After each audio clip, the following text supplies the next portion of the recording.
for the first time ever. No, not ever.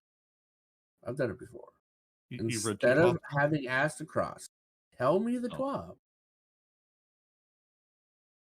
I had Fallout do it. Good.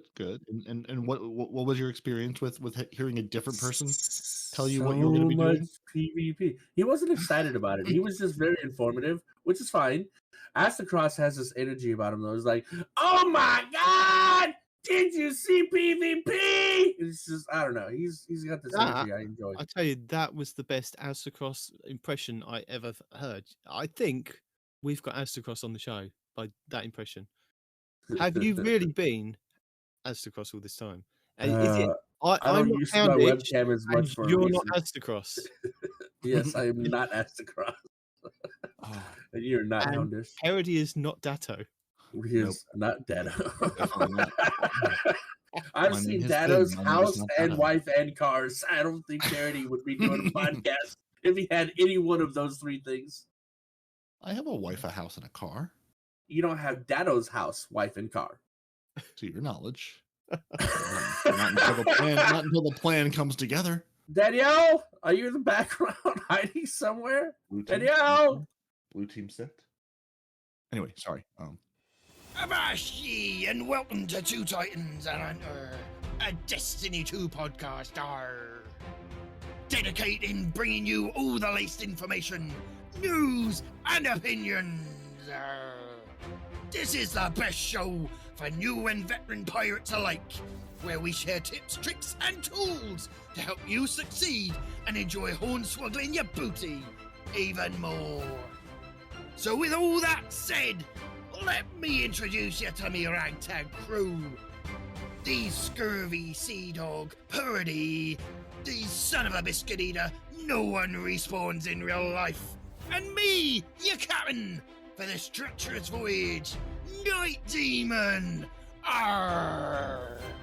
Hello and welcome to episode 200 of the Two Titans and a Hunter.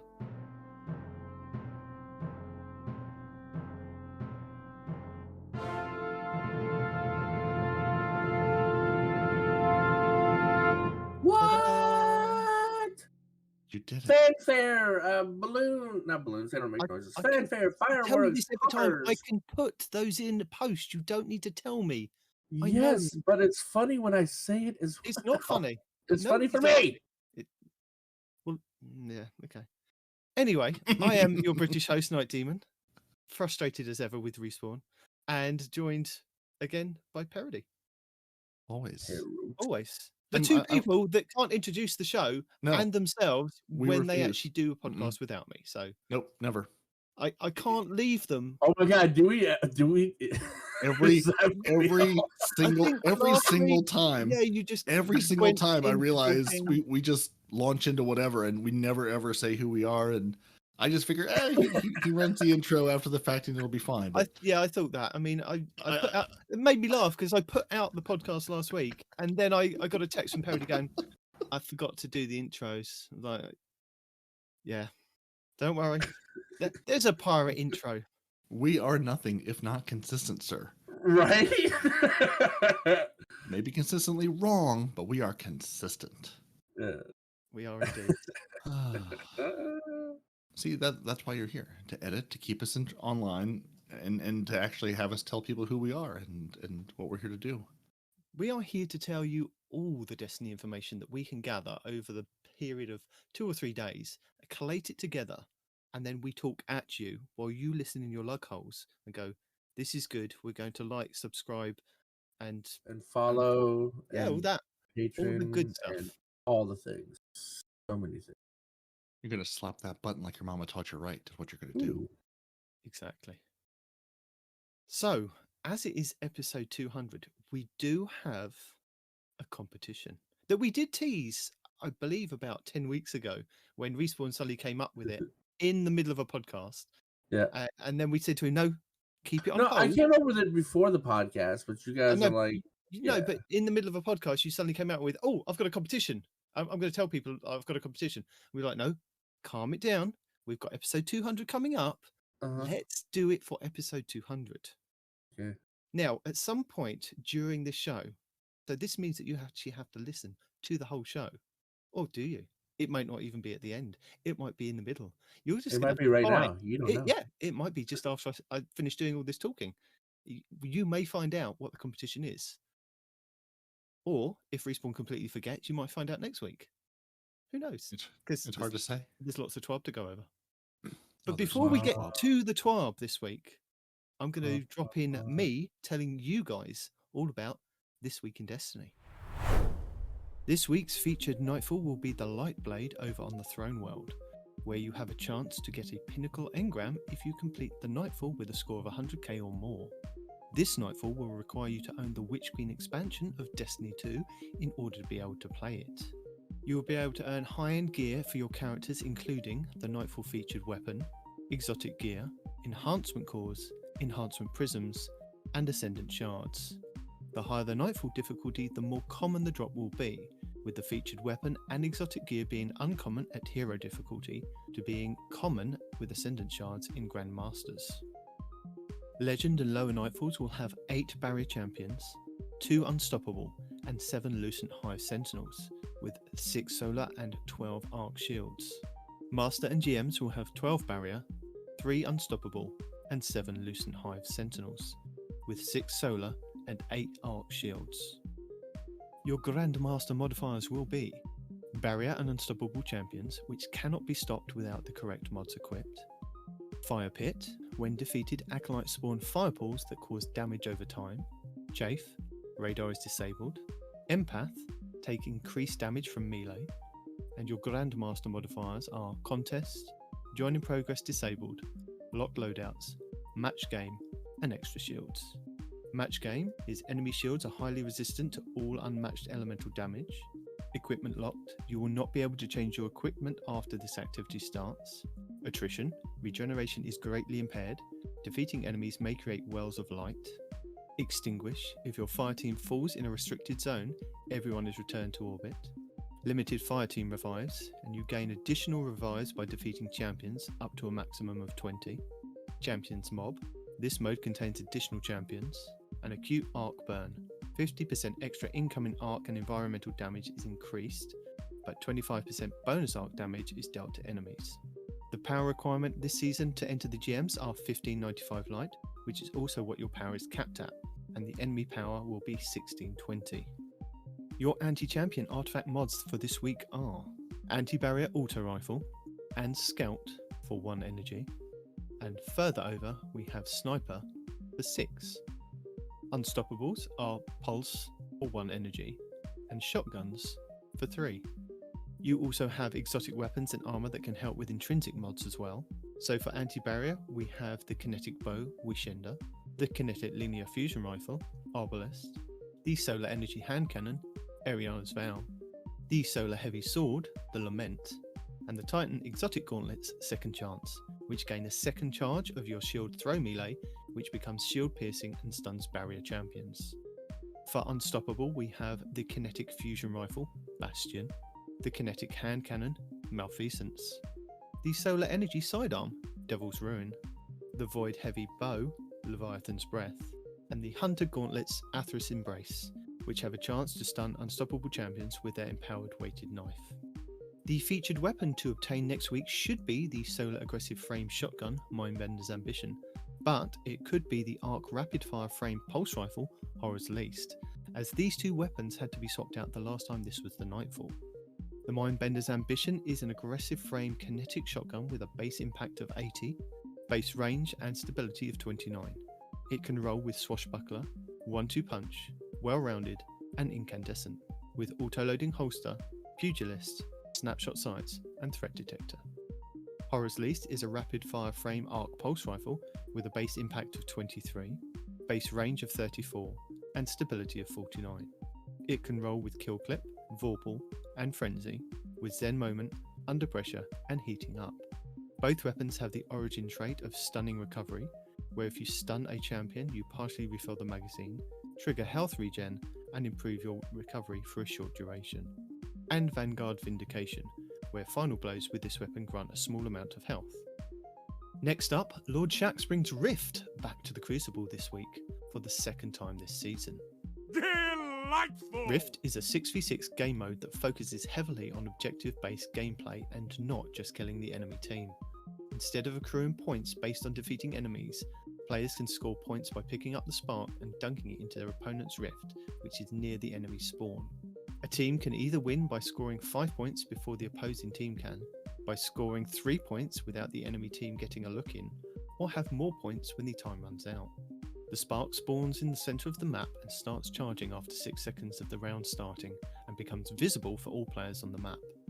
After another 12 to 13 seconds, the spark is available for players to pick up, giving both teams approximately 20 seconds to fight over the spark before either side can pick it up. For 5 seconds after a player picks up the spark, they become marked on both teams' maps. After that, they are only marked on their own team's map unless they are in view of the enemy team. The carrier can only hold on to the spark for 1 minute and 15 seconds. After that, the spark detonates, killing the carrier and those around them before resetting. Should the carrier die in any way that isn't from the spark detonating, the spark drops at that location. If a player picks up the spark whilst they're in their super, they are immediately pulled out of their super. Furthermore, they will not gain any more super energy whilst holding the spark and will be unable to use their super even if it's fully charged. If a player dies, they must wait 10 seconds before they respawn, but their teammates can revive them during this time. This forces the players to focus on teamwork to help push up on their enemies, but can also leave some players out of the game for an extended duration if their team cannot or won't revive them. And hold those zones, Guardians, with Crucible Lab Zone Control, which is where you can enjoy increased Crucible reputation for the rest of the season. Zone Control is an objective-based variant of Control, which emphasises in teams collaborating more actively and defending zones. Capturing zones solo will dramatically take longer, taking 22.5 seconds to capture a zone, whereas 2 can capture within 10 seconds, and 3 or more players will capture a zone in 7.5. Capturing zones is the only way to score points, with each zone netting the team 1 point per zone, and holding onto them will reward 2 points every 15 seconds, making it essential to lock down areas rather than float between them carelessly. The first team to 125 points wins. And you can enjoy bonus trials ranks at the weekend. The freelance playlist returns for solo players with capture zones as the game mode. Trials of Osiris is a 3v3 PvP high stakes variant of elimination. Only available during the weekends, Trials gives every player the chance to show off their PvP skills to obtain some of Destiny's most sought after weapons and armour. Players that compete in Trials of Osiris will have all of their games tracked through a passage, a ticket purchased from Saint 14 in the lower hangar of the tower.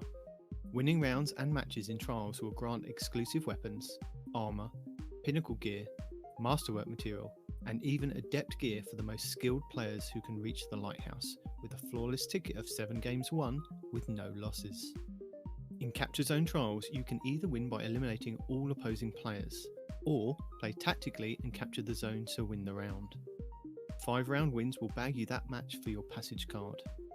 By competing in Trials, you do have a chance to pick up 2 Pinnacle engrams from playing each week, one for 50 round wins and the other for winning 7 games. These do not have to be done all in one go, but you do have to complete them before the weekly reset. Destiny 2 contains a number of raids and dungeons which are endgame activities. These are tuned to test Guardians in skill and puzzle solving. Raids are 6-player activities whilst dungeons are 3. The current season's main raid is the reprised King's Fall, and the current dungeon is Duality. These will drop Pinnacle rewards for the first time you complete them each week for each character run through, resetting at the weekly reset. In addition to this, one older dungeon and raid will be featured each week, with a Pinnacle reward on defeating the final boss, so feel free to join a friend or team if they have a checkpoint. The Pinnacle will only drop once, but you can also farm the featured dungeon and raid for legendary equipment specific to those locations, including the exotic weapon from the featured raid. The Pinnacle dungeon for next week will be the Pit of Heresy on the Moon, and your Pinnacle raid will be the Vault of Glass in the Legend tab, where you will be able to farm the exotic fusion rifle, Vex Mythoglass. Next up, challenges. We have now had all 78 challenges over the period of the last 10 weeks. So as a reminder, if you complete 75 out of the 78 available for this season, you can get a large pile of Bright Dust to spend at the Eververse store in-game. And speaking of Bright Dust, let's move on to our Eververse store for the week of November 22nd, 2022.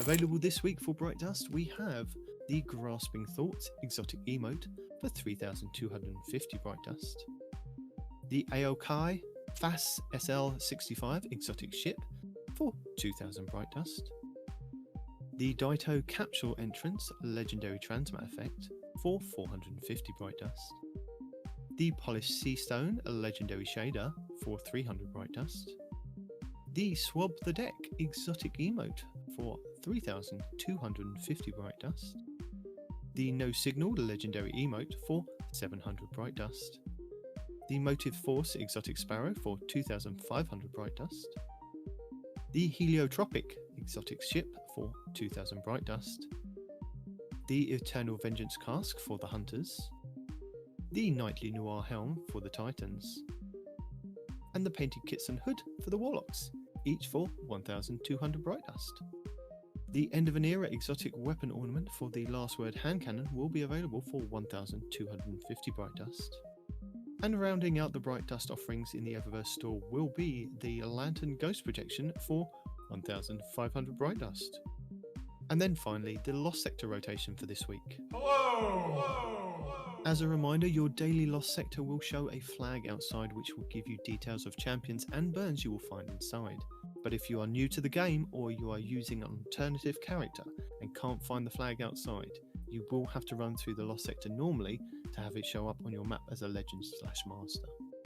Tuesday, November 22nd will be the Conflux on Nessus for exotic gauntlets, Void Elemental Shields with a Solar Burn, with Unstoppable and Barrier Champions.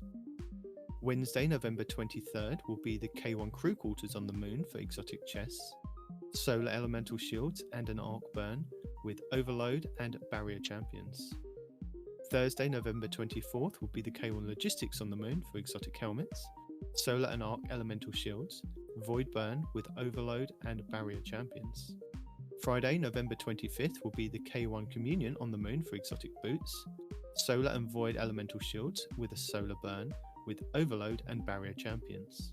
Saturday, November 26th will be the Skydock 4 over on the EDZ for exotic gauntlets, Void Elemental Shields with a Solar Burn with Unstoppable and Barrier Champions. Sunday, November 27th will be the Scavenger's Den on the EDZ for exotic chests, Arc Elemental Shields, Solar Burn with Overload and Barrier Champions. And finally, background to Monday, November 28th will be the Quarry on the EDZ for exotic helmets, Solar and Void Elemental Shields, Void Burn with Unstoppable and Barrier Champions. And that's it for your This Week in Destiny starting on November 22nd, 2022. Beautiful, sir. Absolutely beautiful. I thought it was beautiful. You know, even that little bit of a cackle at the end there. Yeah, a little bit. I mean, you can't Well go wrong done. with a cackle, with a good cackle. Well, it was a respawn cackle, you know. I don't know where I found it. I found a sound bite with respawn cackling, so drop that. Did you really? You'll find out, won't you? Nice. Maybe you did, maybe you didn't. I didn't know I cackled. That's fun. And now we're going to sit back and let Respawn tell you all about PvP for the next 10 hours. PvP. There's a The- lot of PvP. The things. man that doesn't. I'm actually beat happy game- about some of them. Some of them are actually giving me chills of Call of Duty because I used to play Call of Duty back in the day, and the way they're revamping like the ranking system, I might By get having back one? into it. Huh? by going by, back by to having a ranking system at Yeah. all that matters, by or at least going it back to exists. Halo 3, which I believe was developed by a small company called Bungie at some That- point about that 20 odd years feels- ago. Yeah, Are feels you familiar. sure it's not a hard G? You sure? I don't know. Yeah, I'm pretty sure. maybe it was about it- 16 years ago because I vaguely remember playing this game called Halo 3, and it had rank systems in it. You know, It does. you've got to learn it from somewhere. It does feel familiar. It does. So yeah. So there's a lot of TWAB. There's a lot of PvP. Ooh, There's also a is. new emblem, a new old emblem. If you don't have it already, ML3FD4ND9 on the Bungie.net/redeem site will get you the trans-friendly emblem. If you don't have it previously, you can pick that up because it's Trans Awareness Week. And there's a community event coming, and so There Paul is. Tassi is not a crazy person. Well, no, I think I think the problem is that Paul Tassi is entrenched like us in all this information. You know, he's on the Reddits, he's on the Twitters, he's everywhere, and he sees these little bits of information. He's like, I've got to get a video out, I've got to tell people about this thing.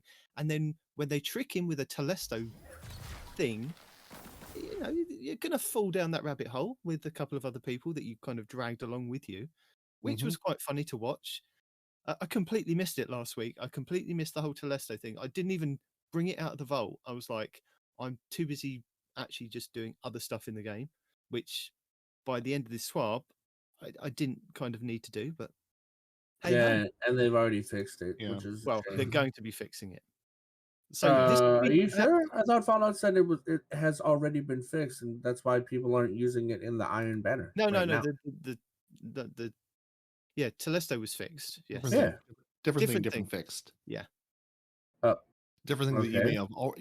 may have already earned without even realizing it. Yeah. Oh. Yeah, Telesto I brought out enough to play a little bit of trials last weekend, Mhm. and that's because I was offline most of that week. So I missed I followed along via Twitter and YouTube of people saying, "Hey, here's the weird things it's doing in the constellations." It is fun to watch people take any bit of information and go just down the rabbit hole of secret hunting. Oh, it's shooting and it's making these constellations. What could that mean? Well, Bungie's I like think, yeah. nothing. I mean, maybe they were based on those constellations. We know Bungie loves lore and digging into history for things for the game, but it's like nope, it's just a fun Telesto event. That's it. There's no deeper story, no hidden I think mission. the thing is, isn't it, that the community are so kind of craving for something like that to come up, and they get so excited when any little thing kind of comes up. Now, I can understand people's frustrations that I've been listening to over the last week of them saying, Bungie tricked us, this and that. They're like, well, obviously this is the first time Bungie have implemented this kind of thing in the game, and it's quite interesting. So that going forward, if we have another couple of weapons that suddenly go a bit haywire, and even Telesto could still come out and say, I caused this, and it still would be a good joke. But if they kind of did this throughout kind of the next era of Destiny 2, we'd kind of now be used to it because it's something they've done. And I think the thing is, because it was this one-off thing for now that has kind of happened in game, that's what's kind of made people frustrated, because they thought it was like a community event or a secret puzzle or something like that. But now that we're kind of used to just Bungie just messing with us, just get used to it. There could be them just messing with us again at some point. I still think they should have just hushed, see what the community came up with, and then implemented that. Like, oh yeah, no, we had that all along. Yeah, Yeah. like No, a constellation thing. Yo, that's a great idea. How can we build off that? That was absolutely the plan.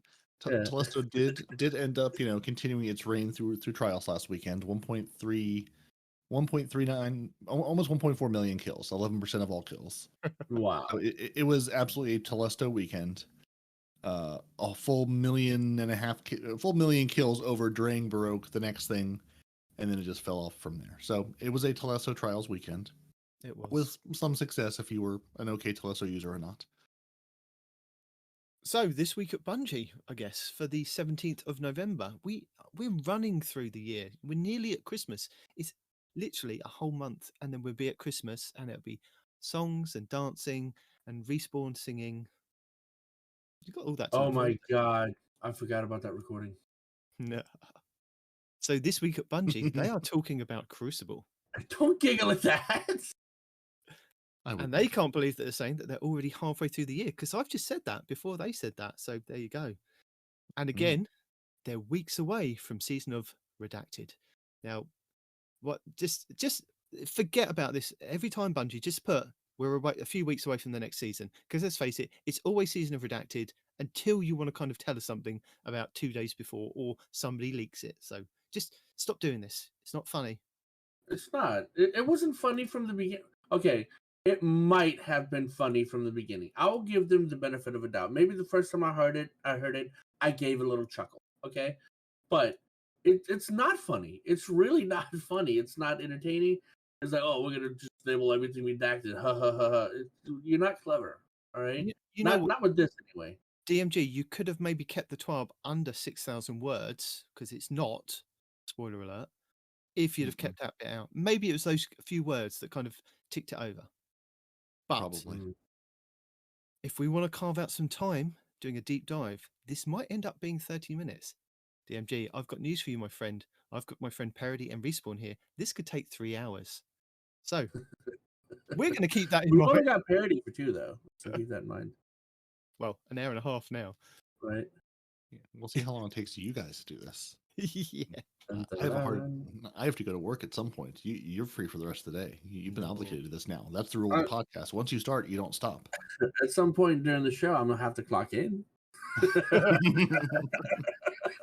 This is how we roll. We 46 minutes. podcast and we work at the same time. We are dedicated, if anything, to That's bring right. your podcast and work. Luckily, I can work from we home, can claim not so a we big can deal. claim our paychecks at the same time. That's right. But they do have some. I feel it's sad news. You guys might not.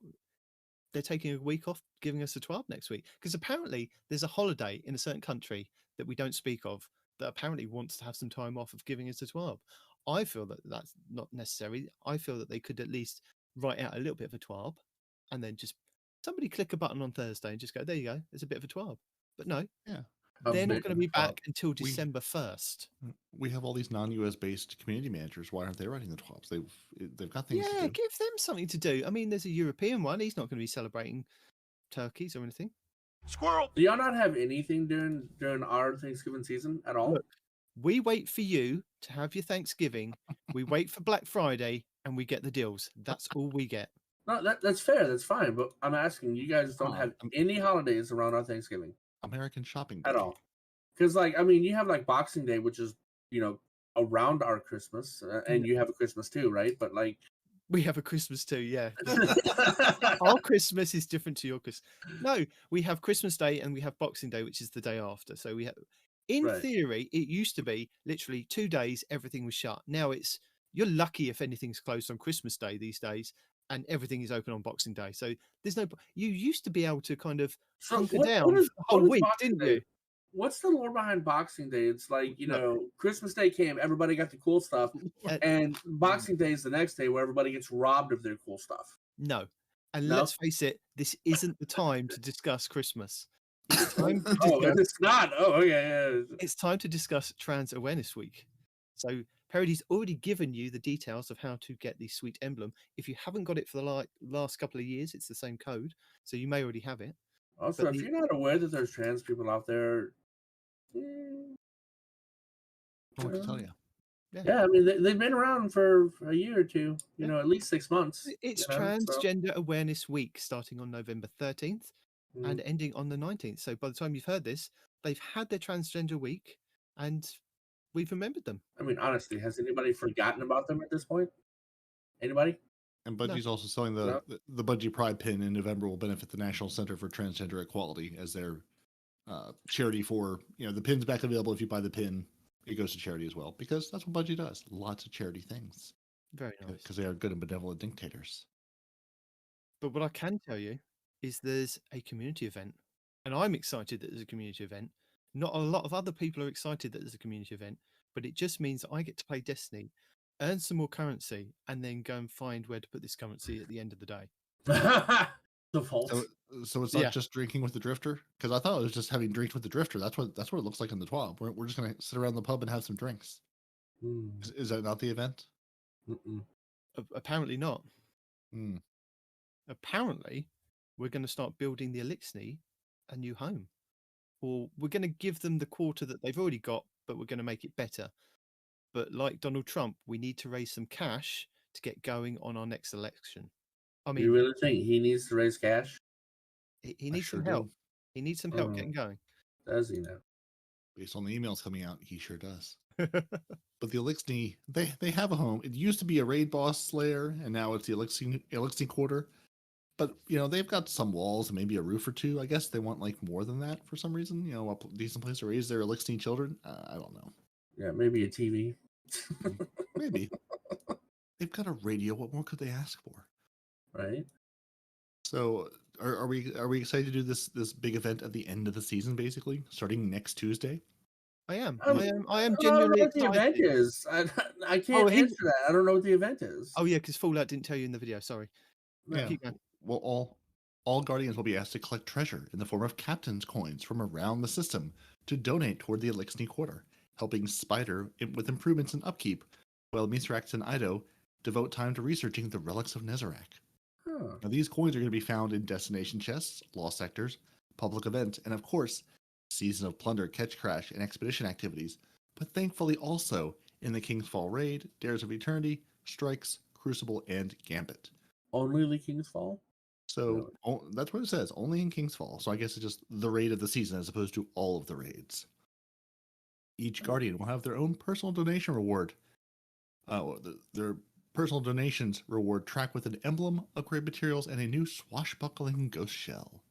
The community as a whole will pool their treasure together to help Mithrax and Spider improve the Elixir Quarter, receiving global community earned rewards and special Elixir thank you gifts along the way. Guardians may even find a deep sight weapon or two to help with completing their crafting collection. The community event lasts only 2 weeks, so tell your friends, assemble a fire team, and track down that treasure. So play the game, earn coins, give them to the Elixir, and you will get rewards of some sort for them. And you get thank you gifts along the way. Stuff. And something that I found that was quite interesting. Now, when I was leveling Phoenix up to go and do the raid like we did for the charity stream, Sir, that's against terms of service. when I was talking him through. He was sitting behind Phoenix saying, run over here, shoot the lads, run over here. Oh, is that what he was doing? Oh, Yeah, no.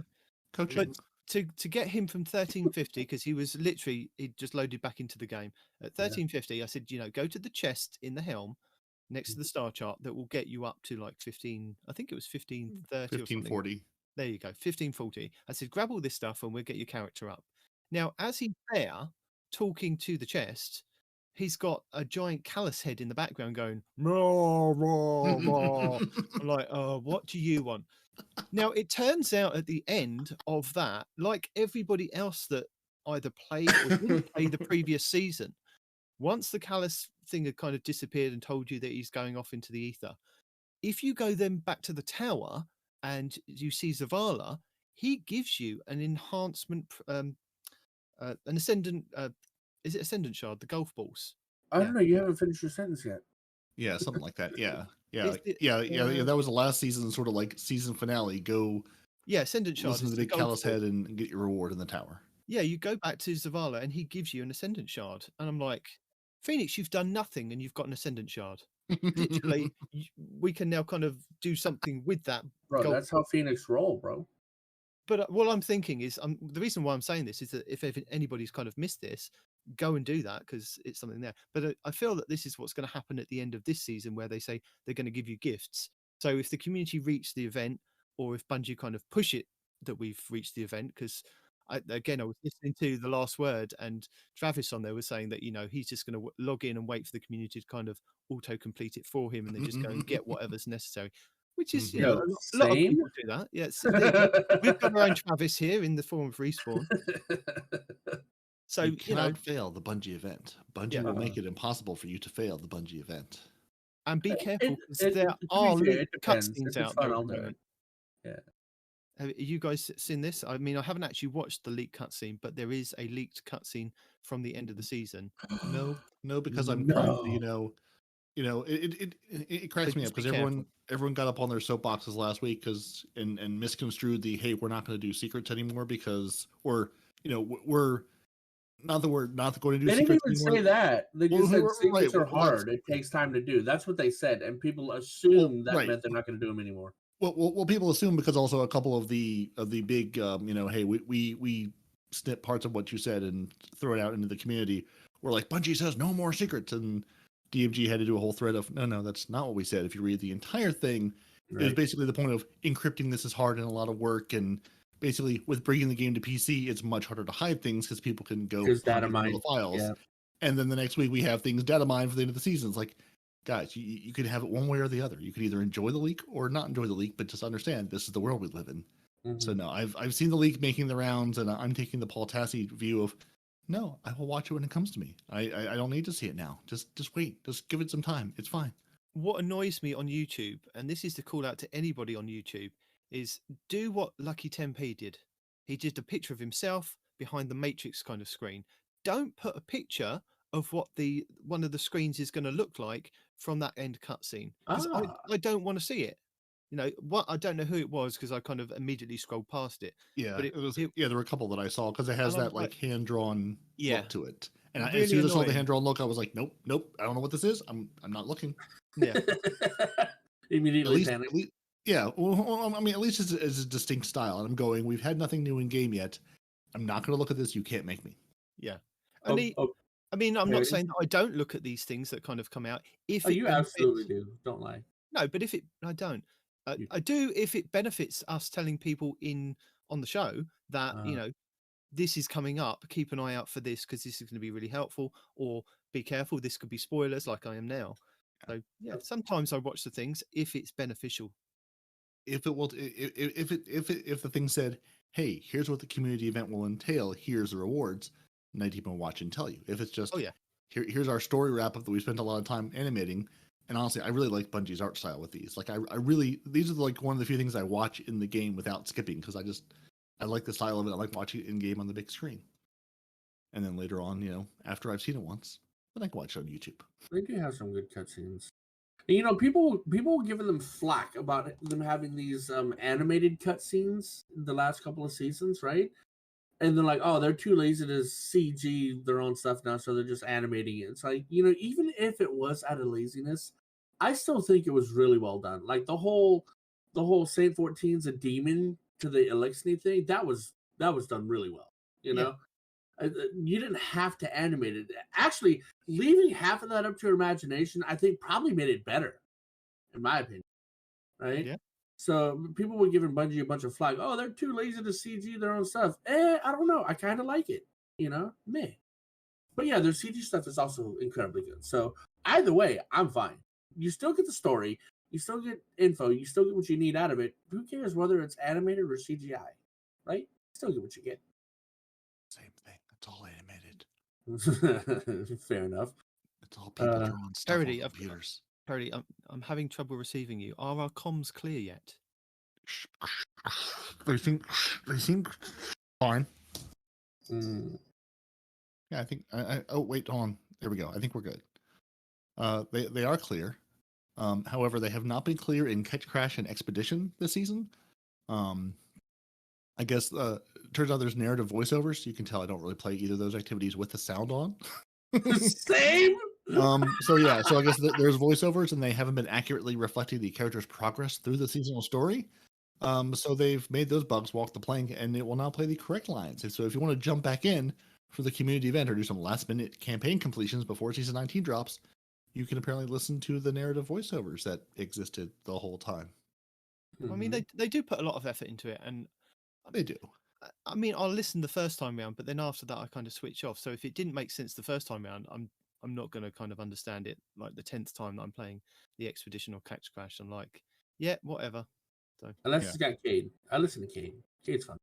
But you need to understand, if I'm mindlessly grinding your seasonal activity, that's also my podcast time. So I probably have a podcast on, not the game audio, or I have the game audio on just enough to sort of hear the prompt, like the whistle of hey, go to the next area, but I'm not really listening to what's happening. So Respawn, have you completed your Scallywag title? No. Did you log in and find that your Scallywag title had been completed for you? No. No, because it's happening next Tuesday. They've got some well. changes coming to the Season of the Plunder title, which I am really happy about. You guys are Specifically slackers. in reducing some requirements to unlock your Scallywag title. Because they've decided, after a lot of community feedback, that maybe 50 ruffians in a game mode where you only maybe get a few ruffians in isn't going to go down well with the community. Now, I know they said they kind of buffed it and they did this and they did that, but they've now decided with 2 weeks left of the season, they're just going to cut down the requirements, which I'm quite happy about. I mean, I still put in a lot of time. Which one was that? I'm looking at it. I don't see anything about ruffians. Well, the ruffian drops. They've dropped the ruffian completion value to 10, down from 50. Oh, mine's already complete. I see why. Okay. Yeah. I was sitting at like 42 or 3, I think, because they have buffed it. Although I swear to God, I've still never seen the like additional bonus ruffian. I've gotten 2, the 2 that drop after the time expires. I've never gotten any more than that out of any single run. I don't But know yeah, if it shows if you've gone over, but it shows I've got exactly 10 out of 10. Okay. So No, but I is don't that know if from I've the done more than challenge? 10. Is that from the challenge, or is that from because there was a specific It's the challenge title. after of the title? It's the Okay, title. Yeah. there you go. Actually, my title's almost done. I just have a little bit with Forward Sales, a little bit with Salty Smith. So I logged back Fabulous in this week. Wealth is almost done. Yeah, so I logged back in this week and found my title was completed. I had done everything. Oh, I haven't. Well, I haven't You looked just yet. completed yours, sir. That's why yours is done. You legit did yours. Yeah. But if you haven't kind of jumped into it, they just want to let you know that while they've introduced a fix to prevent the ruffians from despawning expedition, players can still progress through the objective a bit too fast for these champions to spawn. So just be careful if you still need to get those 10 to complete that the ruffians. Because I don't know if they've touched the other one, which was a challenge to get 10 ruffians, as well as the one that was part of the seal, because that wasn't retroactive, and a lot of people were unhappy about that. And y'all made Nitedemon very upset. You see me throwing the balls in the opposite direction. Yes. Yeah, and I totally lucked out and ran a couple earlier this week, and just the other two people, like, we sort of got to that part and just didn't interact. We're like, yeah, you can throw all the balls you want at me. I'm going to not touch a single one of them. I'm going to stand here, kill the enemies, and just wait. Bide There my you time for go. my 3 minutes. Yeah, That's a healthy way to do it. Yeah, through the love of RNG, it's like, all right, good. We're all on the same page here, trying to get this done. Throw on some Linkin Park, listen to a podcast, maybe just hang out, man. Exactly, just hang out, do a little dance, shoot Get some down vex. tonight. Oh, sorry. What? Well, they've also dropped the vendor upgrade requirement to 14, down from 23. So this is the star chart. So this would be the equivalent of completing the first 7 weeks of the seasonal challenge that reward repute and the upgrade currency. They've changed the promote and summon first mate to doing it the first time each, which is quite nice. So you only need to do one of those rather than, I think it was 15 for each different person that you can summon. Yeah, that was that's the last thing I had to really get through with that and the ruffians. And I was like, that's too many. That's entirely too many, since it was already a grind to even unlock that. I think, yeah, that was the problem, wasn't it? Because it was like you could only unlock them maybe after week 3 or 4. So you'd already played enough of Expedition Catch Crash to possibly summon them, and then you can't then get to the last one until kind of maybe about week 6 when it says that you can unlock that one. It's like, yeah, so I know they expect people to play these things over and over again, but How dare they? no. No. They've changed the seal requirement to complete 8 out of the 9 triumphs, and this should allow some flexibility for players as they progress through the triumphs and seasonal challenge to unlock the seasonal title. And also stay tuned to Bungie Help for further announcements, because there could be possible more announcements. Yeah. So those were all super welcome changes. Because the grind. I mean, the seals, are meant to sort of be aspirational and to work toward, but that one just felt just unnecessarily grindy. When you've already played something so many times, and then it's like, okay, now go play this a bunch more times because now you've unlocked these pieces, or now you're just relying on it's not like go find something hidden or something, Like if they did something like that, hey, find these hidden, like the ghost shows, the dead ghost shows, right? Find all these hidden things that we've hidden everywhere. That's fun, not grindy. Going into the same activity, like Peroty says, hey, go and play the activity 100 times and then kill this particular enemy 50 times, right? That's not fun. Having us look for things, having us complete puzzles, that's fun, I think. Having us just do an arbitrary thing just to do it is lame. Yeah. And I think they got their kind of wires crossed with this, because I feel that, like Peroty was saying, aspirational kind of titles to seek out and wear and show off to people are things like go and get the raid seal, because the raid seal, you have to put a team together, you have to do various different challenges in there, you have to do like weeks and weeks of kind of different things to actually unlock that. That's aspirational. Whereas if it's a seasonal thing, it's just, it's a fun thing to kind of wear, because not everybody's kind of putting on their seal from each season. I mean, it's good fun, maybe like 10 seasons down the line, and people go, oh, where did you get that one from? But they should be the fun things to kind of get. They should be the things that are kind of entry level for everybody to kind of get if they put in a little bit of time to earn, not, raid level, you've got to do 50 ruffians, you've got to do this, you've got to do that. I feel that they kind of got their wires crossed with what this triumph and seal was actually meant to be this time. It also depends on what you have to do in it. Like one of the raid seals that was, I still haven't done it. My raid team did it, but I still haven't done it. And that's the only thing I have left to get that raid seal is inside of not the Vault of Glass, the Garden of Salvation. Inside the Garden of Salvation, there are Yeah. plates that appear, right? And if you're in the spot where a plate appears, it kills you. Well, there's a challenge where you have to lead enemies to where a plate's going to appear and kill a certain number of them with the plate appearing, right? And we were there for like 8 hours, and then I was like, I gotta go. I had to go to work or something. But Again, aspirational, because if you do it and you get the seal, you can say, "Look, I put in that time, that effort. I have earned this." Me and the team, or me and my randos that I've kind of put together to get this one done, have actually, we've achieved this. And that's probably the hardest one I've had to do yet, and I still don't have it done. They kept going after I left, and they have it now, which every now and again they rub in my face, but you know, you don't need it.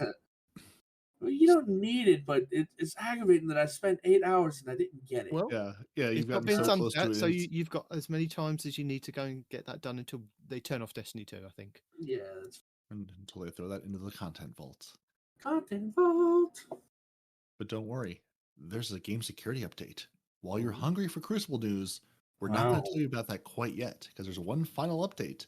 Earlier this week, the security team made some changes to help protect our competitive Crucible experience and more. They're not going to tell us things because it's security, and that would defeat the entire purpose of it. But they did things. But basically, we've implemented a mitigation against network tools used to gain an unfair advantage in various activities. We will continue to collect data and observe this behavior. Blah blah blah. They're watching. They're tweaking. Yeah. Once again, if you've been banned and you haven't been cheating, file a thing. None of these things are perfect. That's how security and technology works. If you're cheating and you've been banned, go play a different game and stop cheating. That's it. Or create a new account. And now, the Crucible and beyond. And the Or future. in the future. Yeah.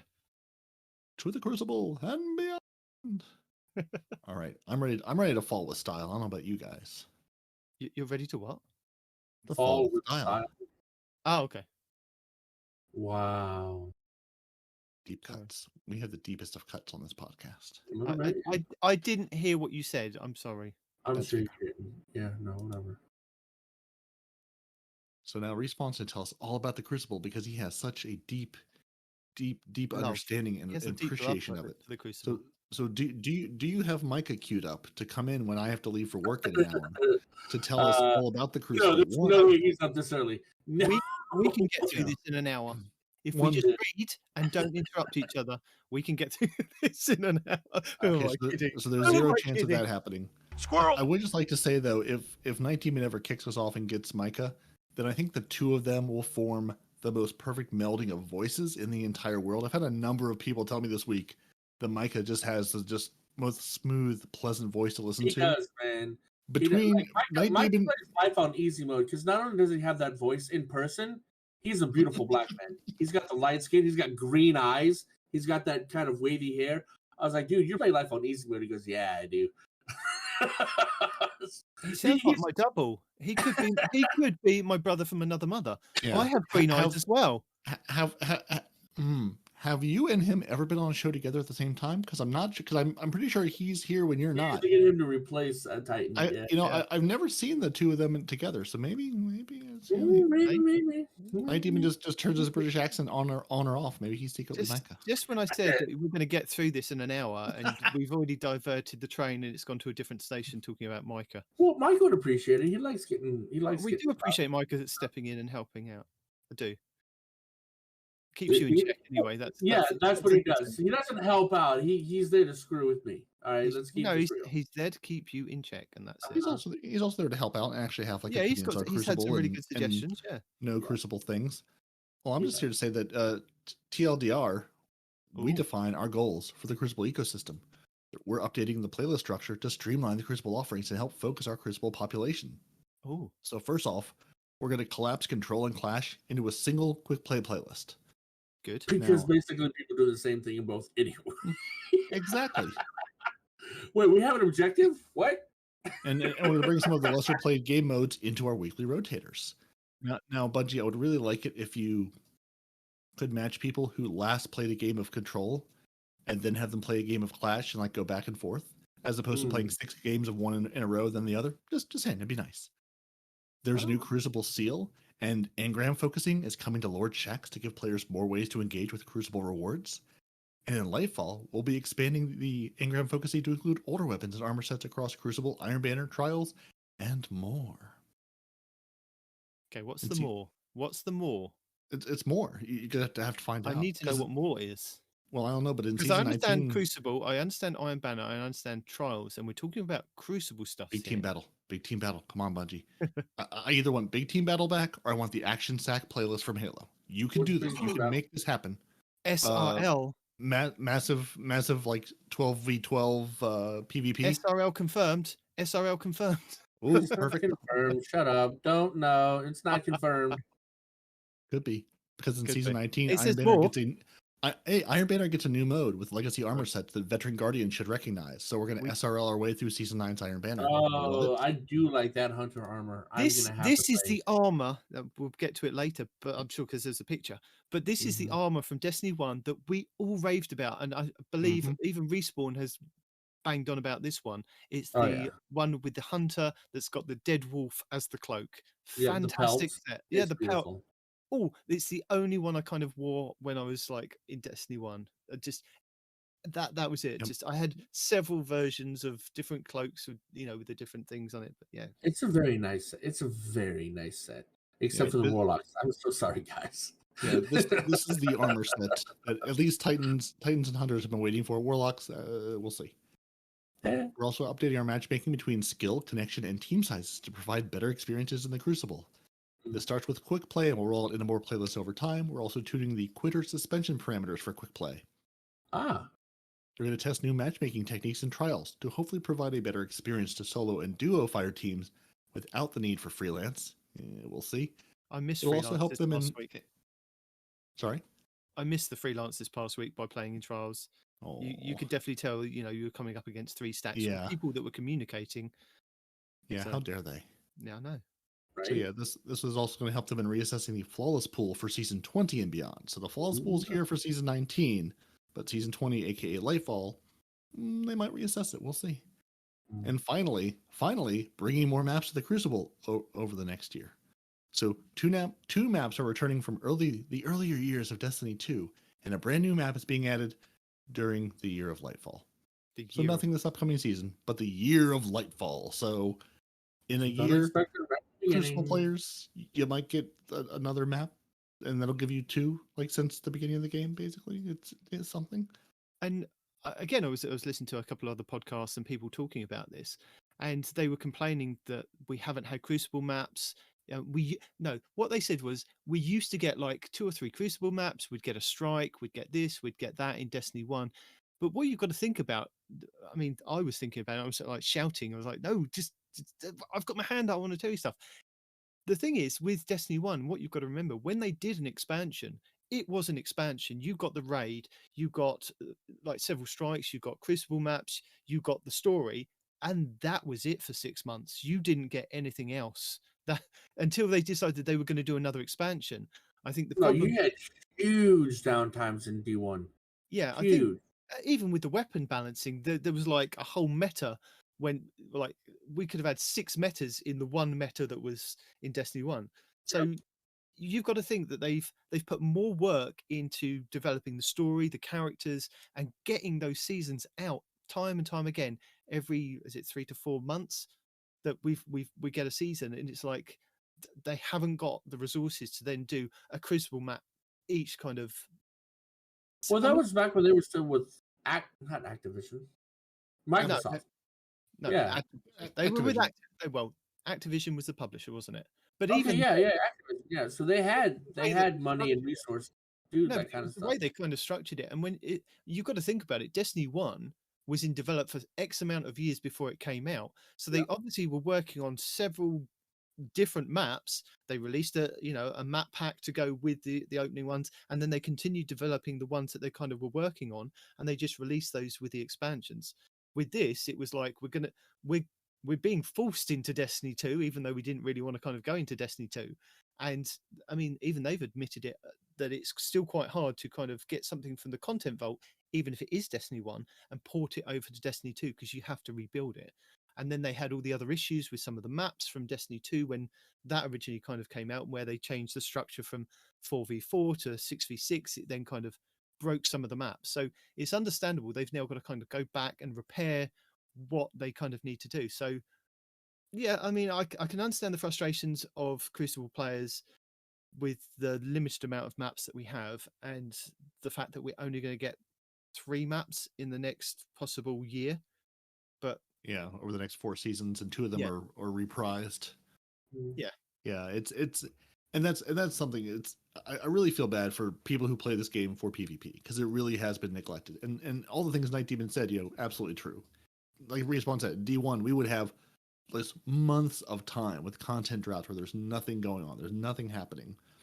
Whereas now we have every 4 seasons a year, each with its own activity, its own thing, its own seasonal artifact, its own grind and set of activities to do, in addition to the set playlists and the things that already exist in the game. And they've also just done a ton of work just on the back end systems. The fact that they can now, instead of saying we're gonna nerf hand cannon, so we can now say we're gonna take this this subclass or this archetype or sub archetype. We're gonna take this exact weapon and tweak it. Like the amount of just back end changes they've done, instead of saying, hey, we're gonna turn off all of these things, we're gonna make this better. And also just bringing this game forward. I'm a little surprised they're not dropping some of the older consoles, but they want everyone to play this game. So trying to say this is a large sprawling game that started in 2017, and here we are in 2022, nearly 2023, and this game is still going. It's the same core, the same game. Technology moves fast. These things, it's not like they take the game offline for 6 months and retool it, bring it back. Like this thing, it's like, how do we improve this without breaking this stack of cards that we've built up to make this game work all this time? Yeah. And yes, we are still here. So the following changes have been developed by the team dedicated to Destiny 2's ritual mode. What starts with our Trials revamp many seasons ago has become a fun development cycle that now spans multiple rituals.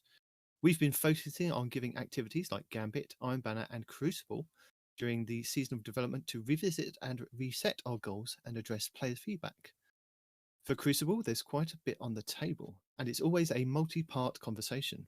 In early December, we'll have sandbox and balance information, but today we'll be talking about playlists, modes, and places you'll play. Without further ado, let's get into it. And one thing, they're also introducing the competitive division to act as their ranked Crucible space for players seeking to test their skill. And now we can get into it. Oh, did I miss that bit? Oh, yeah, sorry, you hadn't read that bit. All good, yeah. I mean, which again, it seems kind of important because it's like, hey, there's going to be a reason to play comp again, maybe, because there hasn't been since they took away the weapons and the title and everything else. Yeah, that's fair enough. So they go over the player experience goals, and this is quite funny how they kind of do a real life comparison. I'd never thought of kind of the games in this way, but for casual Crucible, which is quick play, rotators, and labs, you want to find a fair game, make friends, and stay as long as you can as you're having fun. And the real life comparison for this is pick up games at the gym. What's pick up games? What? Pick up games at the gym.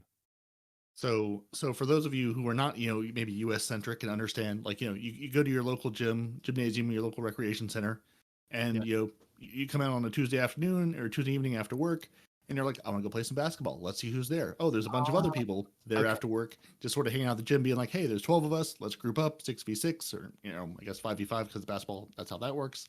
Let's group up or play some 3v3. Basically, hey, there's people. Let's split ourselves into teams and just play a game casually, just like matchmaking. 8 guys get off after work at the gym, or ladies, and go to the gym and say, let's play some basketball. Let's play a pickup game. All right, same thing as the random matchmaking. Some of you are good, some of you are bad. You're all just kind of here to hang out, have fun, and shoot some hoops.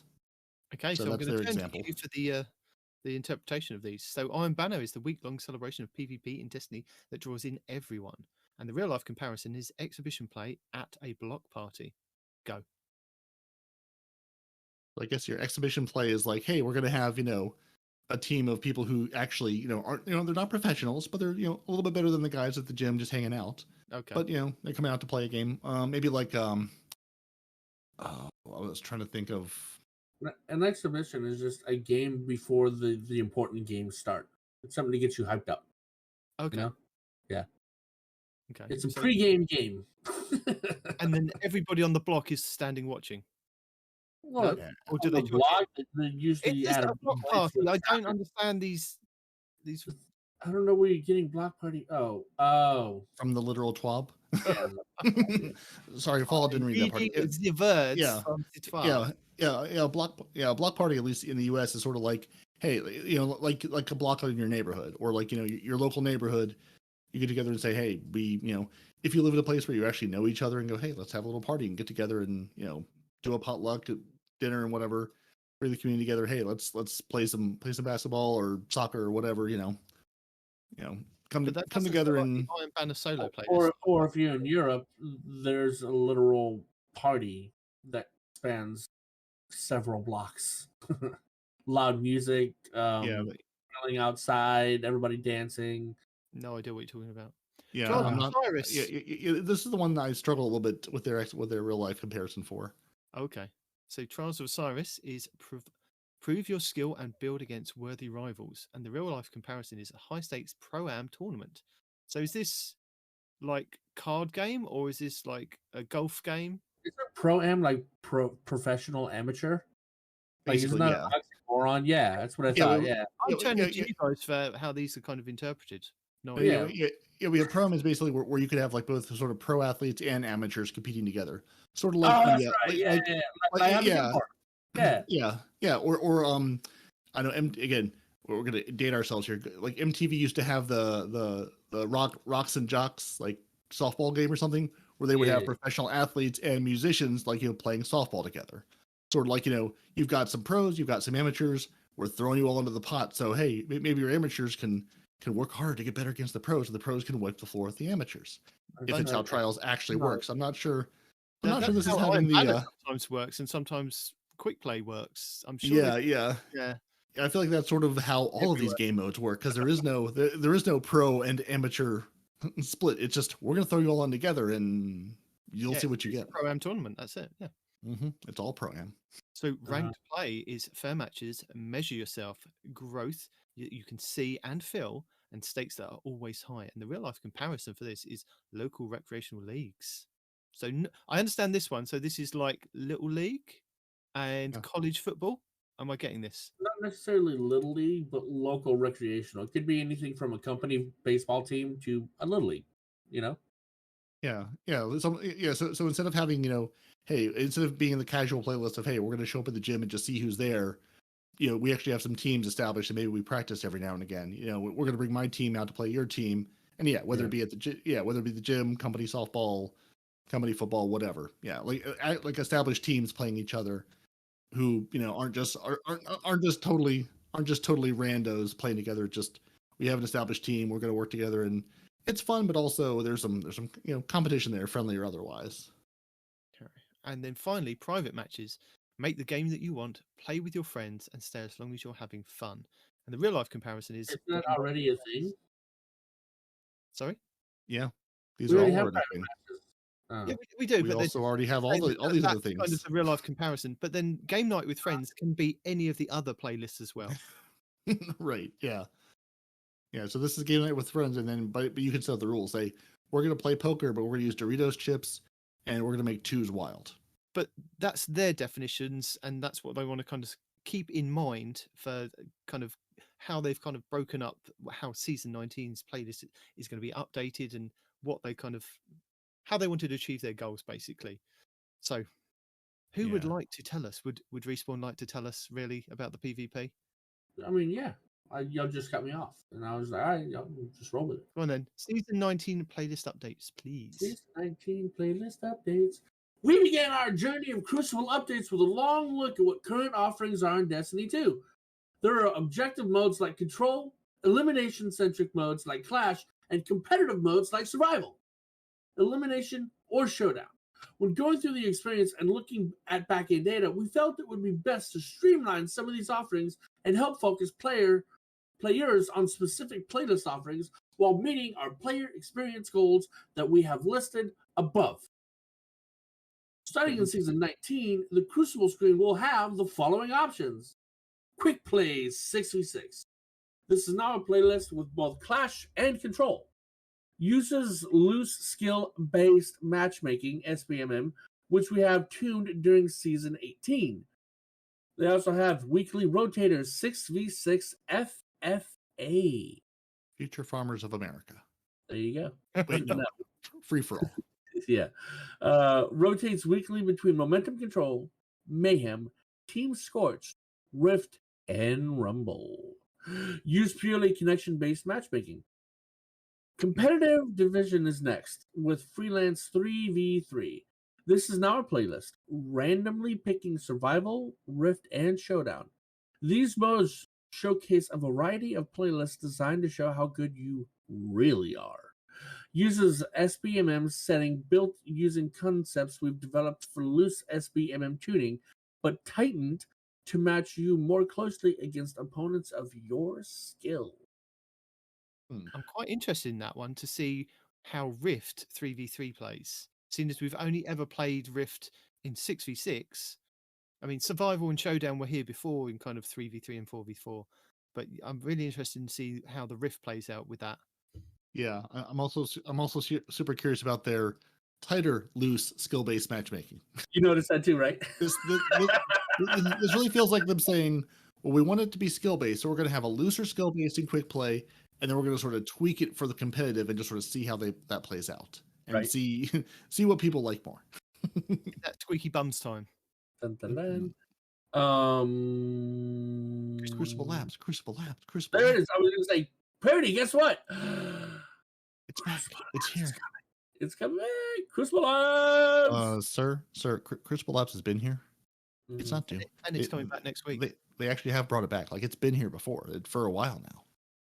But it's coming now with an actual lab. And tell us what it is. During Season 19, Labs is showcasing a 3v3 Rift with asymmetric maps. Labs has stacking 0.25% reputation booster, and Crucible Labs uses connection-based matchmaking. What does asymmetric maps mean? It means that they're going to be weighted differently. They're sort of like a good side and a bad side. Okay. Yeah. And, like the maps you like more often, the maps that are liked more will be seen more, and the ones that you don't like will be seen less. They'll still be seen, but they'll be seen less. Isn't asymmetric? It's like where maybe C is closer to B rather than A, but then A has a better route to get to. No, that's exactly what that means. Yes, okay. the maps are not symmetrical. Yeah, with sort of one. Yeah, like sort of one spawn has the advantage. Like sort of when they would do. Well, it wasn't Showdown. I can't remember the one where basically it was like the attacking and defending, where like one team you sort of fight for B and then you either have to attack or defend your sort of own spawn point. But I'm super curious how Rift is going to work with the asymmetric map, since the whole point is you're each going for that ball in the middle and then trying to basically take it to the other team's zone. You swap sides probably, like during mid-match, like tennis, right? So one guy's got the sun in his eyes for half the match, and now the other guy's got the sun in his eyes for half a match, right? Something like that, maybe. Rift, like halfway through y'all swap sides or something. I don't know. Yeah, I'm curious to see how that plays out. But regarding playing, you have private matches. This will continue to act as your place to train up This will continue to act as your place to train up in a giving mode. Play against your friends, host small tournaments, or mess with activity settings to make silly mode. I never really got into Halo, right? But one thing that I used to watch my brothers do all the time is they would build maps. And they would use these maps to like create like places for them to ride their little four-wheeler things, whatever they're called. And then like you would ride these huge maps where you're racing with four-wheelers like Sparrow Racing League, but you got somebody on the other side trying to shoot at you with rocket launchers while you're trying to race. I would like to see something like that. You can just from the top down make your own map. Not just Forge to Destiny. Yeah, is that what that was? The Forge? Yeah. That looks like you could build your own maps. Yeah, I spent a ton of time playing in the Forge and the whole, just all the community maps and game types and whatever. We would just like go into playlists and it would just like offer us up like, hey, here's a map where you're trying to race, in Destiny you'll be racing your sparrows across the map and then try not to fall, sort of like Rainbow Road and Mario Kart. Race and try not to fall off the edge or get bumped off the edge. Go. Or guess what, Destiny? No more content drought. If you give us the tools to create our own maps, there will never be a content drought again. Oh, there will. There won't. Because you could always make up your own game modes, make up your own racetracks, make up your own thing to do during a content drought that's going to be fun for you. Well, you can do that in private matches anyway, can't you? No, you can. I know you can't craft a map. Build maps. Yeah. I'm talking about map crafting. I'm talking about bringing back Sparrow Racing League, but you can build your own maps and have people shooting at you with rocket launchers while you race. And also just have Sparrow Racing League as an option to do, because it's not. Yeah. Yeah, absolutely. So the Crucible screen will also update during the limited time PvP events. Trials of Osiris 3v3. When Trials is active, it replaces Crucible Labs. Trials uses ticket-based matchmaking, TBMM, and a flawless pool. Though we have some news on that below. Iron Banner / freelance 6v6. When Iron Banner is active, it replaces Quick Play.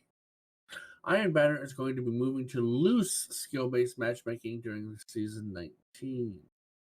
Here's an example of what it looks like, but you can't see my screen unless you're watching the stream, so we're going to go ahead and pass that. Well, no, we could describe it. So at the moment, when you look at the Crucible screen, at the moment, when you look at the Crucible screen, you've got the big button in the middle that says go and play control. So that is actually going to be replaced with the competitive playlist right in the middle. So, and Peroty and I we're always saying this, you're always drawn to that big button in the sky that says go here and play this. And this may not be the right. You guys are always saying we are creatures of habit. We hit the big button, we know where the thing is on the UI, and we're going to click it and then realize we're in the wrong spot. Yeah. So now we've got the competitive one in the middle, and then you've got the other two playlists either side, and then below I think is the free for all playlist, and then below that is the private. You know what? You've said something interesting. I have. That would be a nice quality of life improvement, right? Because think of it like this: not for PvP, because you don't have a whole lot of places to go for PvP. You're limited, right? But for PvE, if we could have like a search bar or a drop-down menu, right? Hey, I want to do the raid. I want to do, the Last Wish, but I don't know where that's at. I don't know that it's on the Dreaming City because I'm a new player. How can I start that raid, right? Well, or I want to do a dungeon. How can I find the dungeon? Respawn. I can tell you, if you go and watch our This Week in Destiny video, each week we tell you what the featured raid and the featured dungeon are with handy little visuals to tell you where to go and look for them. Okay, cool. But if I don't know about this show, I don't know about that. I would like to have a drop-down menu of, where's the dungeon at? Hey, here's a drop-down menu for dungeons only. Oh, cool. I can look at this list. And it gives me a little indicator which ones drop primary. Or not primary. Well, I could direct you to youtube.com where you could type in where is such a dungeon. And I did! That's not in the game! Yeah, but no, this is what we've banged on about for 200 episodes now. Bungie is bad about telling you what you can do in the game Bungie has made or where you can find it. Not even where to find it is a big problem, because even I, a veteran, if I want to go back and I want to do a particular dungeon, I'm searching the map for like 5 minutes. Was it the moon? No. Was it? Okay. And come to find out that it in fact was on the moon, but the moon has 2 of them, and you got to go north to find the one that I was looking for. I was like, oh, duh. Okay. But like, if you're a new player and even existing players, it's just hard to find sometimes, man. If you don't just inherently know where it is, which, to be honest, I don't. Well, Bungie can inherently tell you what the average population is and the playtime per player is. If you look at the modes below. Does that matter? I suppose. I mean, Iron Banner is high with the average population and high playtime per play. Control is also high with medium playtime per play. Trials of Osiris is medium average population, and the same with Survival, with sometimes high and medium playtime per play. We have Mayhem, which is high average population, same with Momentum, because sometimes those are pretty cool to play, and again with low playtime per play. Private matches, medium to low, and medium playtime to play. And then the rest kind of slowly drop off with medium to low, varies depending on what it is with Scorch and Clash. And then Rumble is very low with Showdown. Just low, low, low. So that's why they're kind of combining the playlists so that when you do click on a playlist, it gives you a variety. So you're not just kind of sitting in control for the rest of the day. It give you a bit of, they're going to give you a bit of, what's the word? I don't know. Variety. Variety. That's the word. Yeah. It's They're basically forcing you to have variety. Yeah. So basically, what this is telling me is, if you're going to Iron Banner, you're going to stay there for a while. If you're going to, lots of people are going into Control, they'll stay for long enough. Trials, some of you are going in, but if you're there for a while. Survival, sort of the same thing. Some people play it, you're going to play it for a while. Mayhem and Momentum Control, if you're, a lot of people go in, but they don't stay very long. Private matches, again, they're sort of an outlier because you're going in to test or to play with friends or to, whatever. You're not really being match made, so it's you're going in there for a purpose. Elimination, not a ton of people go in and they don't stay very long. And then Team Scorch, Clash, Rumble, and Showdown, not a ton of people go in and they don't stay very long. So those are, those are basically, we're going to group those into other things because there's not a reason to have them as their own little button on the PvP screen, because they've greatly simplified. Basically, there's like 5 buttons on the PvP screen once this update comes out. So it's like, here's the 5 places you can go, and some of them are going to change depending on if Trials is up or Iron Banner is up. So just less choice, and we're going to sort of group the population closer together. So, your matchmaking time should be better. Hopefully the matchmaking will be better.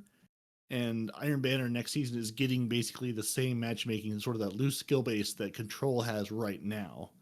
So that hasn't gone over great with the community. So we'll see how Iron Banner plays next season with that same matchmaking applied. I mean, I'm sure they're going to tweak it some between seasons, but have to.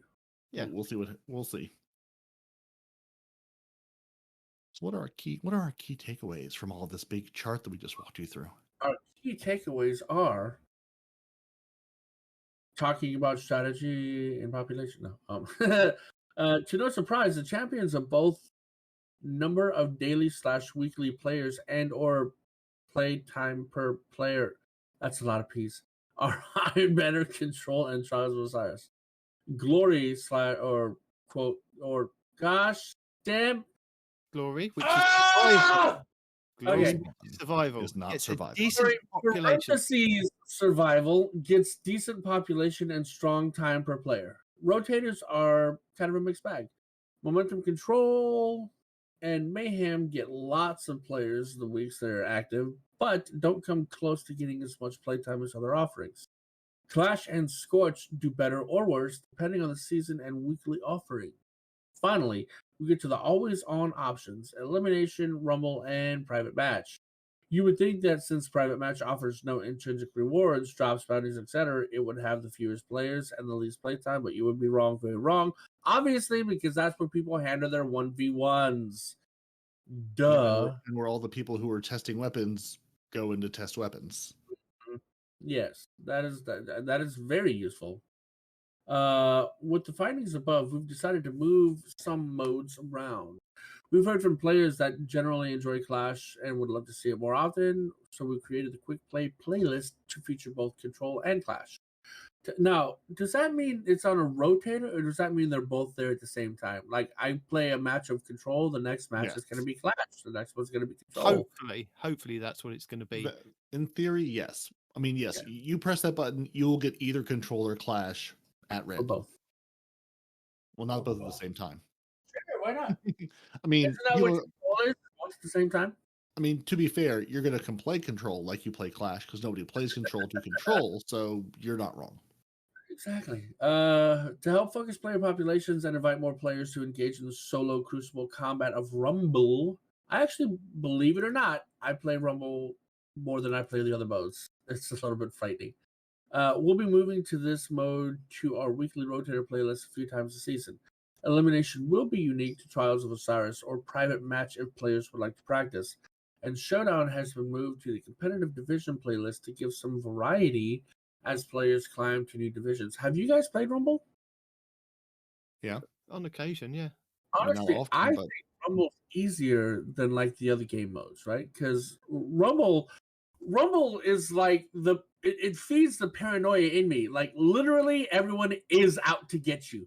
So Yeah. you have no teammates. You see somebody on the map, you kill them because they're gonna try to kill you, right? So it definitely feeds into the paranoia, and it's way easier to play that because you just shoot everyone. Anything that moves, yeah. So Rumble is there's 6 players and it's a free for all. It's 6 players on the map. Each of you are out to kill each other. I think it's 6. Yeah, 6, yeah. Yeah. What? It's all wants, yeah. 6 players go in and then you're all trying to kill each other. Whoever has the most kills wins. Period. Full stop. That's it. I could have sworn it was 10 before. Whatever. That's As in your always, nightmares. as The always, paranoia we'll be counts for monitoring. 4. What's that? The paranoia adds 4 extra players. As always, we'll be monitoring the experience, conversation, and data as these refresh playlists roll out.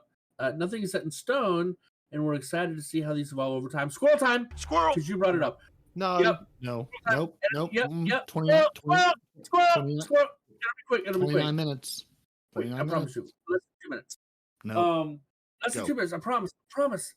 The dream that I was having just before I came in my brain, both the DC universe and Star Wars exist on the same plane, right? Because in my dream, you had a bunch of DC superheroes chasing Luke Skywalker in his older form when he's wearing all black and whatnot, chasing him down and trying to kill him. But he was just fighting to survive, right? Fighting for his life. And then as he's clashing with Superman, yes, it's weird. Superman's like, we can't allow your darkness to continue. And he goes, wait, who do you think I am? And they thought that he was like a Sith Lord or whatever. He goes, no, I'm just a Jedi, dude.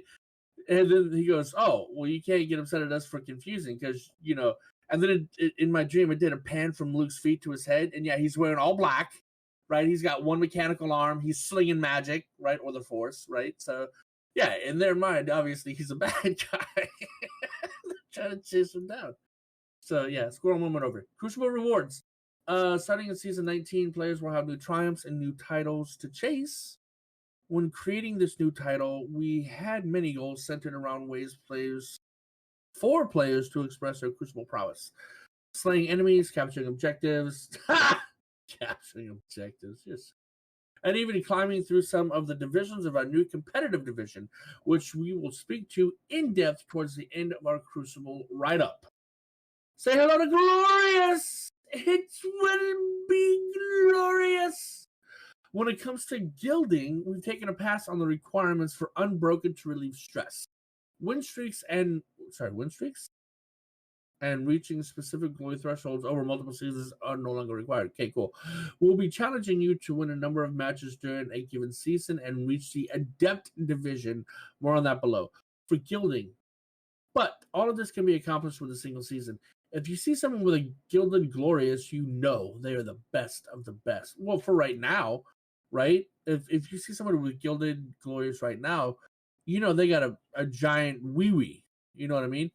So because it's hard to do now. Huh? It's impossible to do now. Yeah, you won't see anybody with a Glorious because it's not a thing. And if It they have, literally they've doesn't hacked the exist. game. They've hacked the game. I will bow down to their greatness.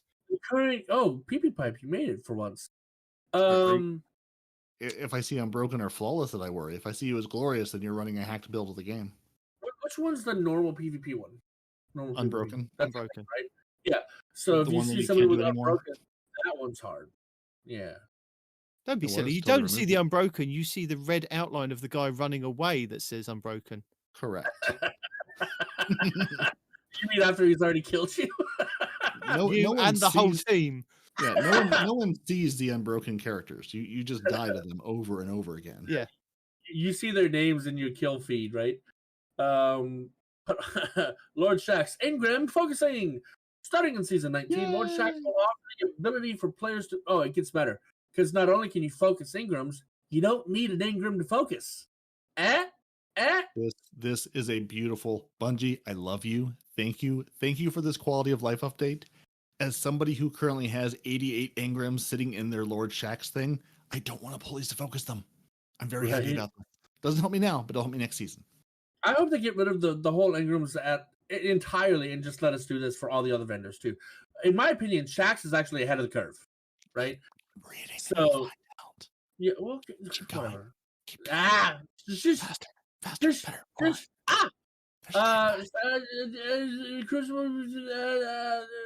Crucible weapons and armor. Okay, Crucible would be the fourth of the core rituals after Trials of Osiris, Gambit, and Iron Banner to get comprehensive engram focusing options, helping players target specific pieces of gear that they've been hunting.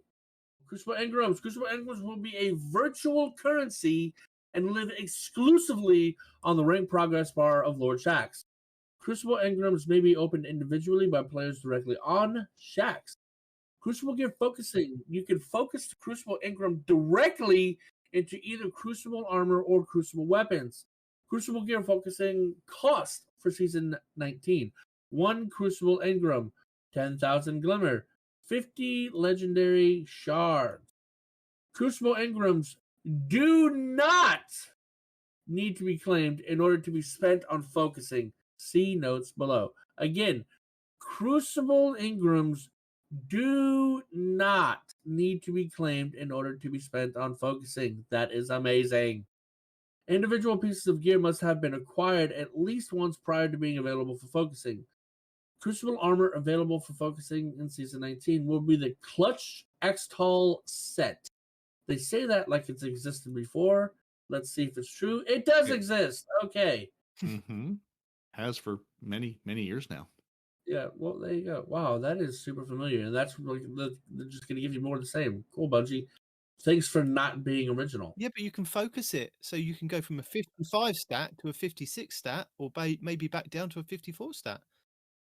Does anybody out there wear normal Crucible? I know people wear Trials. I know people wear Iron Banner. Does anybody wear regular Crucible armor? Yeah, some of the Crucible armor is really nice with the eagle on the arms and things like that. Especially some of those hunter gauntlets where you've got the knife pointing out. Is that the set that has like the furry lined neck on the Titan? I'm trying to find a picture of the. Oh yeah, there's a Crucible set with the chest piece for the Titan, isn't it? With it has like feathers or fur that come around. Eagle on the chest, the red emblem, and then it's got the big feathers around. Yeah, a lot of people I see rocking that. I don't see any feathers on this armor for any class. I see the eagle on the chest. Yes. There's no feathers. Okay, wrong. Okay, I was thinking of a different set then. Yep. So no, this isn't the one I love, but yeah, it's a fine set. Here, we'll put a. What weapons? What weapons can I focus? Okay, well, you can focus Stars and Shadow Pulse Rifle. The Keening. Yes, what is that? What's the Keening? Sidearm. Frozen Orbit, which is a sniper, right? Yep. Mm-hmm. Survivor's Epitaph is hand cannon. What is hand cannon? Sorrow's Verse, don't know. Auto rifle. Crisis Inverted. Hand cannon. Riptide. That's an auto rifle. Fusion rifle. And Out of Bounds. SMG. And if only he looked at the picture just below that he could clarify which each item was. The picture doesn't tell me what they all are. Look at the picture. The picture shows a pulse rifle. It shows a sidearm. It shows a sniper. It doesn't tell me what they are. In order of how you assume they're in order. I would not have made that assumption. No. I know those weapons by what they are called. So I know that is the Stars and Shadow, which is the first one. Well, that one I know. It's the Keening for the second one. I know that's the Frozen Orbit for the third one. You'd have to play Crucible to know. Yeah, you'd have to play Crucible. I know that auto rifle. I got a couple of really good rolls of that auto rifle. Brand new Crucible weapons are only available as drops during their introductory season and are then available for focusing the following season. Other Shaxx changes. The Kill Tracker Ghost Shell will no longer appear at Lord Shaxx if it has already been acquired. Nice. Yeah, It may be that is still there. It's just It hanging out there as upsets a me. box. It hangs there. I collected it the first season I was able to get it, and it's just like It's hung like there you empty. have me, Yeah. but you don't use me. You Yeah, have it's to just been there ever since. And I'm Back glad. when you couldn't track on every ghost. Yeah. Yeah. Yeah. So basically, this is the same thing where we talked about like Gambit. If you're looking for like the new Gambit Crucible weapon of the season, it was a hand cannon a while back. It's the yesteryear pulse rifle this season. Yeah. So same thing. If it's a current season, you can't focus it. You have to just play it till it drops, and then the next season it'll be in the pool to focus. Note: Shaxx is using new engram system that lets us use the engram stored directly on the vendor for focusing, rather than needing to pull it into your engram inventory. Making this change is more convenient for you and lets us more easily shift the main cost burden from lots of legendary shards and glimmer to multiple engrams. While the current costs are similar to Gambit's, expect a larger focusing rebalancing pass. Read lower glimmer and legendary shards costs. With Nightfall, as well as all of the ritual vendors converted over into this new system. A wallet item showing you all of the various engram counts will be available in Season 20. Very nice. Yeah, Yes. I'm very excited about that. So I wonder if there's going to be a limit. Like, can you just have like 5,000 just hanging out right there? It's whatever you can max it out to for that season. So remember, you could have 88 hundreds at least. You can have hundreds there as long as you claim them before the end of the season. Mm-hmm. Nice. It always resets. Yep. Nice. And there's your legendary shard storage, right? Legendary shard storage and glimmer. Yeah. Mm-hmm. Yeah. For those of you that 40 glimmer and legendary shards, boom, there you go. Now, what happens to the world engrams? You know how we just get drops all the time from the world playlists and whatnot? What happens with those? Are those going to go away and just going to go to They'll probably tell Zavala? us when they rework those. They Yeah. need to. No, tell us then. Yeah. Additionally, when those come we're in looking season at ways for players to earn older Crucible armor sets through focusing in Season 20 when Nightfall releases. I messed that up. Okay. We previously announced Legacy focusing for Trials, Nightfall, and the Iron Banana. And this applies to armor sets as well. If you've been asking for the return of the Exile armor set or eyeballing some older Iron Banner pieces, Samurai, Peroty, we're looking forward to having those available once more. Stay tuned for more details. Honestly, there's a lot of Iron Banner armor out there that's really good. The You thing have the is, Samurai, the Wolf, the Seashell was awful. I don't know why they did that. We don't speak of the seeking, but yeah, no, I have all those ornaments available to me. I've only unlocked some of them. Not looking at UC Shell King. Right. if it's Iron Banner, I've already got it. Maybe the trials stuff, I some of the older armor that I haven't got, which I then can complete the sets, which would be quite nice. Trials weapons were nice, but honestly, back when I did used to play Trials without having somebody drag me in, the only reason I would go was because of the sick armor, honestly. But like these Trials armors have just not been living up to previous. You mean you fashion. don't like to be a monkey? Not really. I'd rather be a wolf, if we're being honest. Well, if you want to be a wolf, they are introducing Iron Banner Fortress.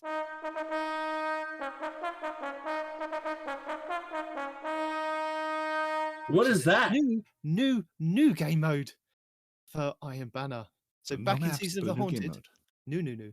Back in Season of Haunted, Saladin re-established the Iron Banner as the twice a season PvP celebration for everyone. Boo! We want it more. Did he establish that as twice a season, or did Bungie say that? Because I don't ever feel like you told us that. You just have taken it from 3 times to 2 times as it go. No, it's a thing now. Yeah. Why does it love have it. to be a rotator anyway? Anybody can Bungie say anybody so. explain Bungie say so because they want to put other game modes in for different weeks and get you to play them. that? I think it should be a permanent thing, though. You know, I do. I like it as a rotator because it gives you something to do. I like that it is a rotator because if it was there all season, I would not play it all season. There's not enough to lure you back all season long. I like that it's. Well, I wish it were more okay. than 2 weeks, but I wish it were just like part of the normal rotation, so it was up like 4 or 5 times a season, So as opposed to here's maybe your 2 3 or weeks. 4 Hope you don't. times, they Hope you leave can it play open it. all season, right? But instead of having a rotator of whether it comes back, that rotator would be replaced with a weapon refresh, right? Yeah, well, So they're it's- not going to do that either. So it's Well, I still. know that not, but I mean, having it go and come is just aggravating. So Guardians from all around wear their flaming Iron Banner armor and complete for the love of the competition. Do we wear the flaming armor or do we swap it out for something else? Because the CCL's thing is just not doing it for us, Bungie. Time to wake up. Go to work. Yep. Oh, no, that's my watch. Okay, my watch. Okay, my bad. Yep. Time to wake up for work. We've brought Rift into Destiny 2 and introduced our first new mode since Team Scorched Iron Banner Eruption. We want to continue this tradition of introducing unique spins on the existing modes. So for Season 19, let us introduce you to Iron Banner Fortress.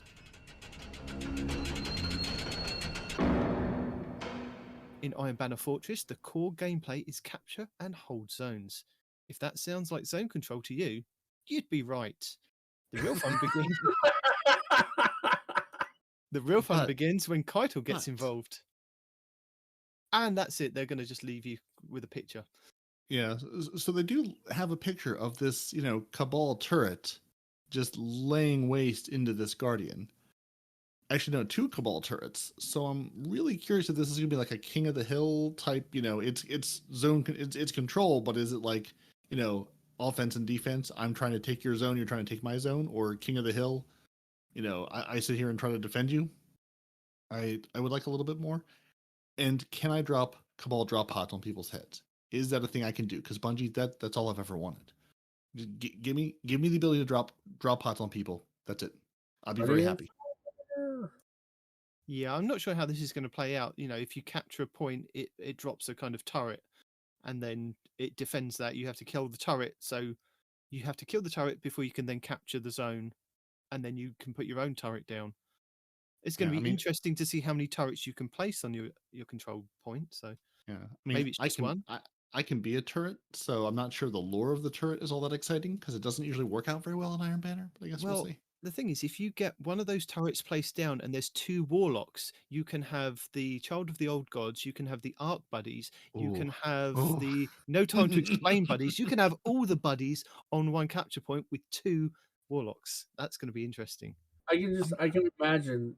No, I am imagining Peroty giving himself a competition against an actual turret.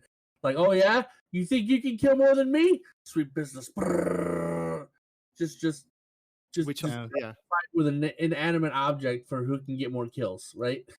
Yeah, the turret's gonna win. It has better aim assist and perfect in-air accuracy. It doesn't go in air. Exactly. In Season 19, players can expect to earn a few returning Iron Banner weapons, not since the early days of Destiny 2. So if auto rifles or slug shotguns are your thing, Thaladin has something special for you. So they're not going to tell you what it is. But I think from the picture that's in the actual TWAB is the Ganora's Axe, which is a... Gonorrhea's Axe, yep, gotcha. Yeah. It's a pinpoint slug frame arc shotgun with an impact, a base impact of 70, a range of 77, and a stability of 54. And the RPM is 65 with a magazine of 6, with a recoil direction of 51. And the auto rifle, which I've kind of narrowed down, hopefully, I should be getting this one right, is the Ormond's Anvil, which is a kinetic precision frame auto rifle, which is a 450, which is pretty hot at this point in time. So that's really good. Impact of 29, base range of 75, stability of 46, 33 in the magazine, and a recoil direction of 75. So hopefully those are the ones that are actually coming back. Otherwise, I could be wrong and I have egg on my face for telling you those. But it looks like those are the ones, because I think we've had all the other auto rifles and shotguns come back. Mm. So, those weapons, those weapons will be returning with updated random rolls, fresh perks from the last few seasons, and the Iron Banner origin trait. And they're looking forward to seeing what rolls you chase. You specifically, Respawn, because they know that you don't go into Iron Banner. If you got me going into Iron Banner, you better have a big old carrot at the end of that. I have. Below, there's a picture of the wolf hood that you can be as a hunter. That's a pretty good carrot. Pretty good carrot, I ain't gonna lie. Put it in the center. You've got all the attentions. You've got all the hunter's attentions there. So that's not all. It's a been about a year since our last Iron Banner armor refresh.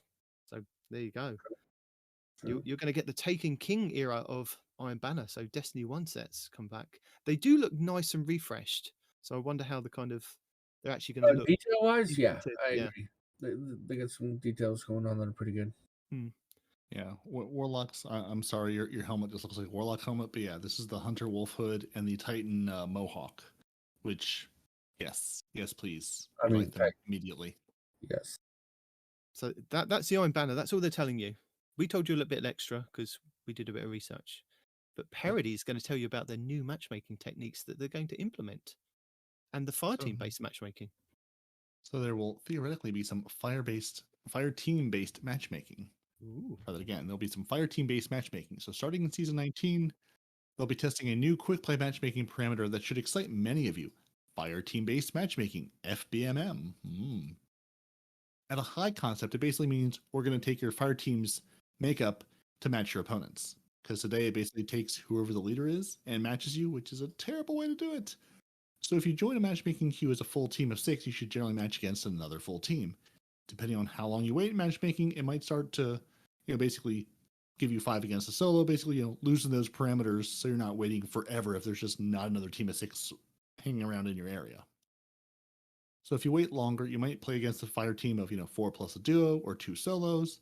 If you're a smaller fire team, you might match with a larger fire team against 2 fire teams of similar size or against all smaller fire teams. Basically, they're going to try to actually take fire teams into matchmaking account when they do this, as opposed to just ignoring them entirely. So as with all of our other matchmaking parameters, as explained in the Season 18 TWAB, fire team-based matchmaking can be loose or strict as we want. For quick play, they're going to be fairly generous, allowing slightly mismatched fire teams if skill is similar and connections are fast. So once they've had ample time to test these and look at these, they're going to roll them out into more things like Iron Banner, Trials, and more. As the next season starts just before a holiday period, we'll be taking a bit of time to make sure these things are solid. Expect more news and updates in January. And if you're sitting at the high end, which we are not sitting at the high end, but if you're sitting at the high end, they're going to hopefully improve the connection at that end. So over the last season, they've been adjusting and monitoring the loose skill-based matchmaking settings that were applied in quick play. While they're seeing better matches for many players, we're also seeing issues with player connections when they're getting into the higher skill bands. So to address this, they're basically going to roll out a second new matchmaking feature. Yes, our programmers and tech designers have been busy, called, wait for it, Dynamic Skill Ranges. So DSR. At a high level, this feature increases the skill window, and our system looks for matchmaking if you're in a low population skill bracket during a particular low population time. So if you're at, 2:30 a.m. Pacific while many are sleeping or waking up, not a lot of people on, a very low population, it's going to go try to find, use some better other people to play with, as opposed to say, find me other high skill players at 2:30 in the morning where I am. So the intention is to increase the window to give these players at low population times additional good connections to choose from without harming the skill balance significantly. So they see this as the next evolution in the loose skill-based matchmaking they introduced in Season 18. And due to timing, holidays! We hope to roll out dynamic skill ranges sometime in January. So they do expect it to significantly increase connection time qualities in matches. Let's try that again.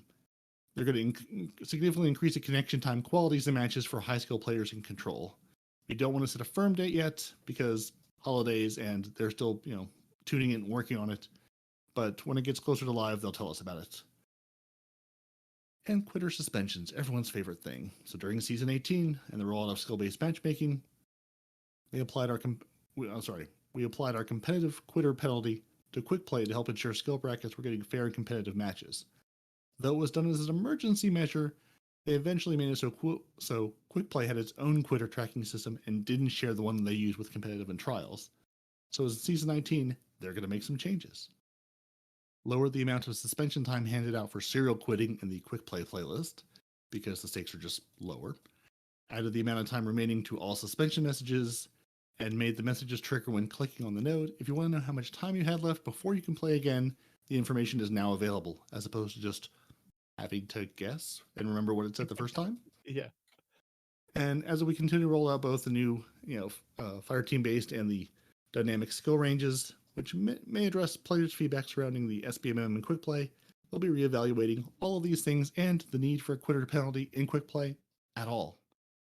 So, as always, Bungie enjoys being transparent about the matchmaking changes. Expect notifications from our awesome community and support teams on various social channels when they have made updates to matchmaking in any node. So, before we move into Trials of Osiris Respawn, shall we tell people now about the competition? Because we've teased them at the beginning that it could happen at any point. Do we tell them now, or do we just carry on reading and then drop it in later? Could this be the mid point of the part tease? of it right now, right? So part of it is now. what you were talking about before, right? Well, no, don't tell them part of it. Tell them all of the competition. Okay. Well, there's a part that you don't even know about that I decided is going to be part of it. But oh dear God, the parts that you have decided are you have to follow. Well, shall I explain it? Okay. You do that. Yes, thank you. Okay. So for the competition, the main part of it that we'd like you to do, that you don't necessarily have to actually do anything. We don't want you to dress up. We don't want you to send clips. We don't want you to send voicemails or anything like that. Before we go into that. Okay. He's going to do something else in a second. But what we would like you to do is to head on over to our YouTube channel. We'd like you to subscribe. We'd like you to also watch at least an hour's worth of anything, any of our content, just an hour's worth of content. Because there are various goals on YouTube of hitting 1,000 subscribers and watch hours. I think it's 4,000 hours in total for us to then be able to be monetized on YouTube and actually get some revenue from those silly little ads that you see at the beginning or halfway through whatever video you're watching, so that we could actually grow the channel and do more stuff for you guys out there, like more competitions, because we'd like to give back to the community and help the community as much as we can. So what we'd really like is for you to subscribe to our YouTube channel. Make sure that your profile is open, because this is something I kind of looked into for researching how to do this and how to look who our subscribers are. You need to have an open profile so that we can see that you have subscribed to our channel, so that when we come to draw this thing, that we can actually go, oh yes, so-and-so has actually, we can see who that is. Because at the moment, I think we've got 350 odd subscribers and only about 200 of them, only about 200 of them are visible. So if you have already subscribed, you're halfway there. So could you just go and watch, an hour at minimal to kind of get our viewing numbers up on YouTube? And with that, also, if you've got time or if you can, go to the Two Titans and Hunter Twitch page and follow us on Twitch, because at the same time, we could also click a button on Twitch, but we're not going to at this point in time because it also hinders if we want to kind of stream to both platforms. Because if we say that we want to be an affiliate over on Twitch, then we can get revenue from the ads at the beginning of that. But it then says we have to only stream to Twitch and not YouTube, because at the moment we can stream to YouTube and Twitch because we haven't clicked any buttons to say we're going to go with one platform or the other. We'd like to kind of keep both platforms open for people to kind of come to us as they can kind of get to us.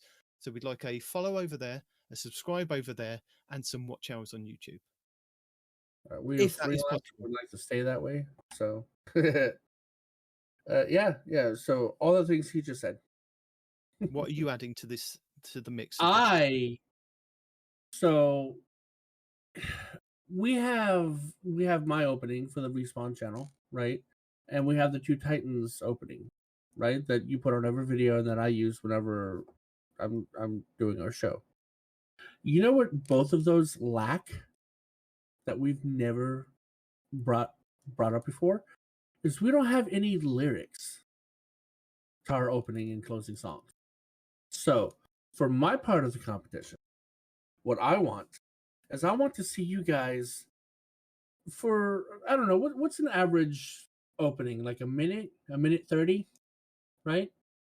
Give us what you think would be the best lyrics for the Two Titans and a Hunter opening and or closing songs, right? It could be whatever you want. You could be serious about it. You could talk, how about we're Two Titans and a Hunter and we do a show or whatever, serious lyrics. Or you can be silly with it. Whatever you want. I wanted, you can write it down if you're uncomfortable singing it or whatever. But what I really wanted to do is I want to hear you singing the lyrics that you've come up with soundbite. That's what I really, really want to hear. You can submit it in writing, and we'll, do the best that we can to sing it for you with whatever you had in your mind. But, if we do it ourselves, then, you leave it open to us even more than it would have been before. So I want lyrics to our intro/outro, and I want to see what y'all can come up with for the three of us. For the one of us, you can have one for Peroty, one for me, and one for him that rotate on a weekly basis. I don't care. However you guys want to do it. You want to do all three of us? You want to do one of us at a time? You want to do a combination? Whatever you want to do, I want to see what you guys come up with. So in addition to what he says, we have in our Discord a competition submission channel. Submit your audio clips or your text files with your names so we can identify you of the lyrics for the Two Titans and a Hunter intro outro. And I want to see what you guys come up with. So again, if gotta you be about a can't, minute and a half. What? I was going to say, if you can't join our Discord, like some of our listeners can't, if you email us over at twotitansandahunter@hotmail.com, I can then drop them into the Discord thing so that we can all have a look at it. Somebody just says, what if they just do a bunch of clips of me yelling and screaming? I was like, if you can make it into an intro, you can make it lyrically work, have at it. Yeah, be as creative as you want to be. I want to see what you guys come up with. And the winner is obviously... Go ahead. I was going to say, we've told them what the requirements are. Apart from clicking a few buttons and watching a bit of YouTube, and now writing some song lyrics, what is the prize that we are offering? Because obviously this is episode 200 and it's a grand episode. So there must be a grand prize to go along with such an epic grand competition. Prize is actually twofold. The first part is more. Your lyrics will be played at a very minimum on the Twitch opening. And hopefully I can convince Nitedemon to at least every now and again play it for the show opening. And if it's good enough, it might be the new show opening. Yes. If it's clean, then absolutely. Or closing, opening or closing, right? Yeah. So that's the first prize. Second prize is a $400 gift card. Surely and that's the first prize. I'd say a gift card because it's just going to be like one of those like Amazon credit cards you can use anywhere. It's not going to be Steam. It's not going to be Xbox. It's going to be something you can use anywhere for whatever you want. And I say 400 because that was the cost at the time. I looked it up for the average cost for an Xbox, the new Xboxes, the new PlayStations. Okay. So you want to use it to get a new Xbox or PlayStation to play Destiny? Great. You want to use it to pay some bills you've been struggling with? Completely up to you. The point is you're going to get $400 to use whatever you want for if you win the competition. There is one grand prize winner. There's not going to be multiple. There's going to be one. We're going to, how we judge it, we haven't figured that out yet. It's probably going to be community judged first to like the top 10, and then the three of us will take it over after that. I think this is where the patrons step in, to be honest. I think the patrons have exclusivity on what the winning lyrics are. I think. Okay. So So we gotta give it a top 10 though, right? We gotta give them a top 10. So how do we get it to like a top 10? Well, no, you want to community voted on, or you want us to get it to a top 10 and then give it to the patron? How you want to do that? I think we should just give it to the patrons. I think you think so? The patrons are there. They know what we like. I say that we give it to them. That is their privilege of being patrons of the show. So if you want to judge your own lyrics, join and become a Patreon and then vote for yourself. So yeah, it's open to our patrons as well. Oh yeah, no, they can absolutely compete. Absolutely, yes. No, there was no exclusivity in this. Only the hosts are excluded, right? Yeah. And I mean the three of us. I'm not talking guest hosts. Guest hosts, if you've been on the show before as a host, you are still able to compete. Okay. So yeah. Again, $400 grand prize. Use it whatever you want to. Your lyrics will be used in the show. It's bonus points from me anyway. If you submit an audio clip, that way we don't have to try to figure out how you wanted it to sound. Okay. And plus if you give us an audio clip, he can just put that in the show intro or outro, whatever, right? So makes it easier for us. But yeah, that is what it is. Watch our content, like our channels or follow the channels, and then submit lyrics. And those are the 3 steps you got to do. When you submit the lyrics, if your name is different, like on YouTube or the Twitch chat, make sure to document what your other names are so we can verify that you've liked and followed, right? And we don't want to leave anybody out. So if you have different names on those platforms, identify yourself somehow so that we can verify and make you eligible. Okay. And I think we should put a time limit on this. There's absolutely a time limit. Yeah. Once we hit 1,000 subscribers on YouTube and the 4,000 hours watched, I think at that point that should give. I mean, we've got more than 1,000 listeners. So each and every one of you, if you go and hit that subscribe button over on YouTube and you watch an hour, that I think in itself will be enough. So this competition could be drawn in the next couple of weeks, or it could last a whole month. You guys decide how long this is going to take you to earn that sweet, sweet cash. Let's stretch this out a bit. The holidays aren't coming up. Let's try to make it after Christmas. You might want it before Christmas. Come on.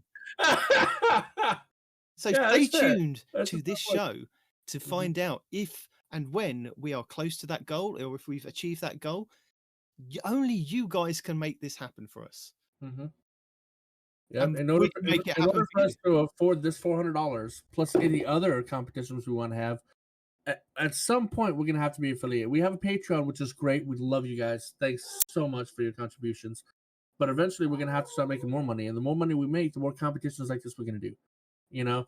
Like I am all about giving away free stuff. I mean, let's face it, we've got Nightfall coming up. If we can get some sweet YouTube cash, we can, give people some downloadable codes, or give them the amount that it is for Nightfall, so that they can, so if you're buy you an Xbox, maybe pay for a ticket for you to come to a Guardian Con in Florida, meet up with me and Gator. Who knows? A lot of stuff is on the table once we start being able to finance the show. So many doors can open up, and having an all expenses paid trip to Florida to a Guardian Con might not be a grand prize for next year. Yeah. Just saying. So, help us get that HelloFresh endorsement so that we too can give you 70% off.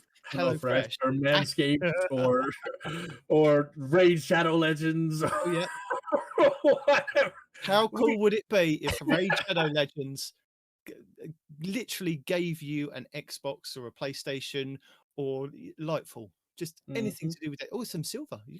We could give away silver bundles. I have poopery in my bathroom. Squirrel. We have this stuff here at my house, dude. This stuff works so well. Sorry, squirrel moment, but somebody brought it up. Sorry. He's like, poopery. Dude, that stuff works so well. If you haven't tried poopery, you're doing yourself a disservice. It works so well. Sorry.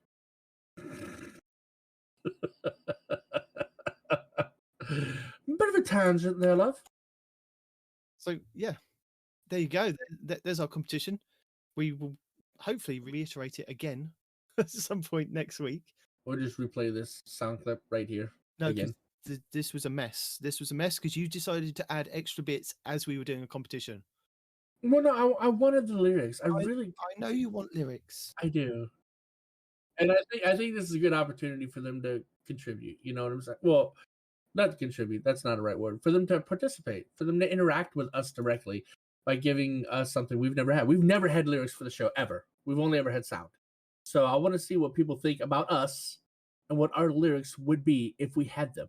And I think this could be potentially hilarious. I am really looking forward to this. So there you go. There is our competition right in the middle of what we are talking about with Crucible. So we're going to carry on with Crucible like nothing happened. So if you missed the competition because you were trying to flick through and try and listen to the competition, it's gone. It was a while back. And I'm not going to tell you what it is. Because I had one listener until you brought up competition, and then it jumped to 5. Like, no, like seriously, like how did that happen? Did Peroty chat to everybody in the chat, hey guys, go listen, or something, or what? I don't know. But we went from 1 to 5. It's just Peroty on all his PCs. Oh my god, he's got us logged into each PC. Yeah. I'll give him the views. I'll give him the hours. You views? I need $400. What if I give us all the views? No, Yeah. Peroty, can't do it. You're not eligible. Appreciate it though. So Trials of Osiris, while Season 19 has much of its focus on general Crucible playlists, matchmaking, and the introduction of competitive division, we do have some upkeep plans for Trials of Osiris. For starters, we're following the tradition with 2 new weapon rewards for players to hunt for. Whether you are hungry for a base model or the fabled Adept version, we have a new machine gun and 140 RPM hand cannon up for grabs. So that's a new one, not a reprised one. So that's quite interesting. And I know we're like we've said over the last couple of weeks, we're losing 2, but it's nice to get something new. Sure is. And they're not going to show you an example of Saint 14's vendor screen because they don't want to spoil any gear, icons, or watermarks for the new season just yet. The watermarks, yes. So you can kind of guess at what it's going to be. Additionally, we're looking into adding Fireteam-based matchmaking into Trials of Osiris in the future. By introducing these matchmaking changes to the playlist, we're looking to provide a larger sense of fairness for smaller fireteams and eliminate the need for the freelance node. Solos can match solos or fill for teams of duos. Fireteams of 3 will match fireteams of 3. While we don't have any changes to the flawless pool for Season 19, we are working on a new paradigm that removes the flawless pool but still provides protection for players working on Trials reputation rewards. Expect more information later in Season 19, as our goal is to have Trials labs during Season 20. For the Year of Lightfall, maps. This past year, we saw the return of two Destiny 2 maps, Eternity and Vostok. One map from Destiny 1, which was Cathedral of Dusk, and a brand new map set on the Savathun's throne world, Disjunction. Much of our focus for this year of map content was giving players some large spaces, lanes for sniping, and a bit of a range for pulse rifles, scouts, and other ranged options. For the coming year, we are going to be bringing back 2 more maps from the earlier Destiny 2. We've just started production on a brand new map, which we expect to be released in the Year of Lightfall. Also, this might be for you, not for you, Respawn, or me, but if you have some experience in creating gameplay spaces and would like to join us in creating Destiny content, be sure to check out our careers page. Specifically, keep an eye out for World Art listing in the future. Would you like to tell us about the competitive divisions? Yes, I would actually. I was looking forward to this. Okay. After the changes to Trials of Osiris, Gambit, and Iron Banner the last few seasons, we knew we had to look at our ranked play experience next. While Glory Playlist had been home to our 3v3 skill-based offering for years, it had fallen behind in the rewards department since we sunset the Pinnacle weapons and the quests in Beyond Light. Additionally, it was built into hybrid skill/persistence model to enable more players to get the top ranks than you would normally expect on a bell curve.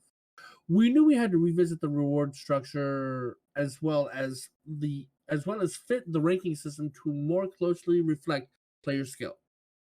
We also want to create something that would be familiar to players of other competitive games in multiple genres while adding our own flair. Goals for competitive division. All players can find a variety of balanced matches and feel competitive. A player's PvP division is a core part of their Guardian's identity. Maintain places in the ecosystem to not engage in rank play, but still have decently balanced matches, or to not engage in skill-based matchmaking at all. Now, what is a competitive division? I think I saw one a couple of years back in Halo 3, I said. In Season 19, we are removing Glory and adding a 3v3 ranked playlist competitive division, which is a true ladder-based system. There are 7 divisions, each with 3 subdivisions, and here are the symbols.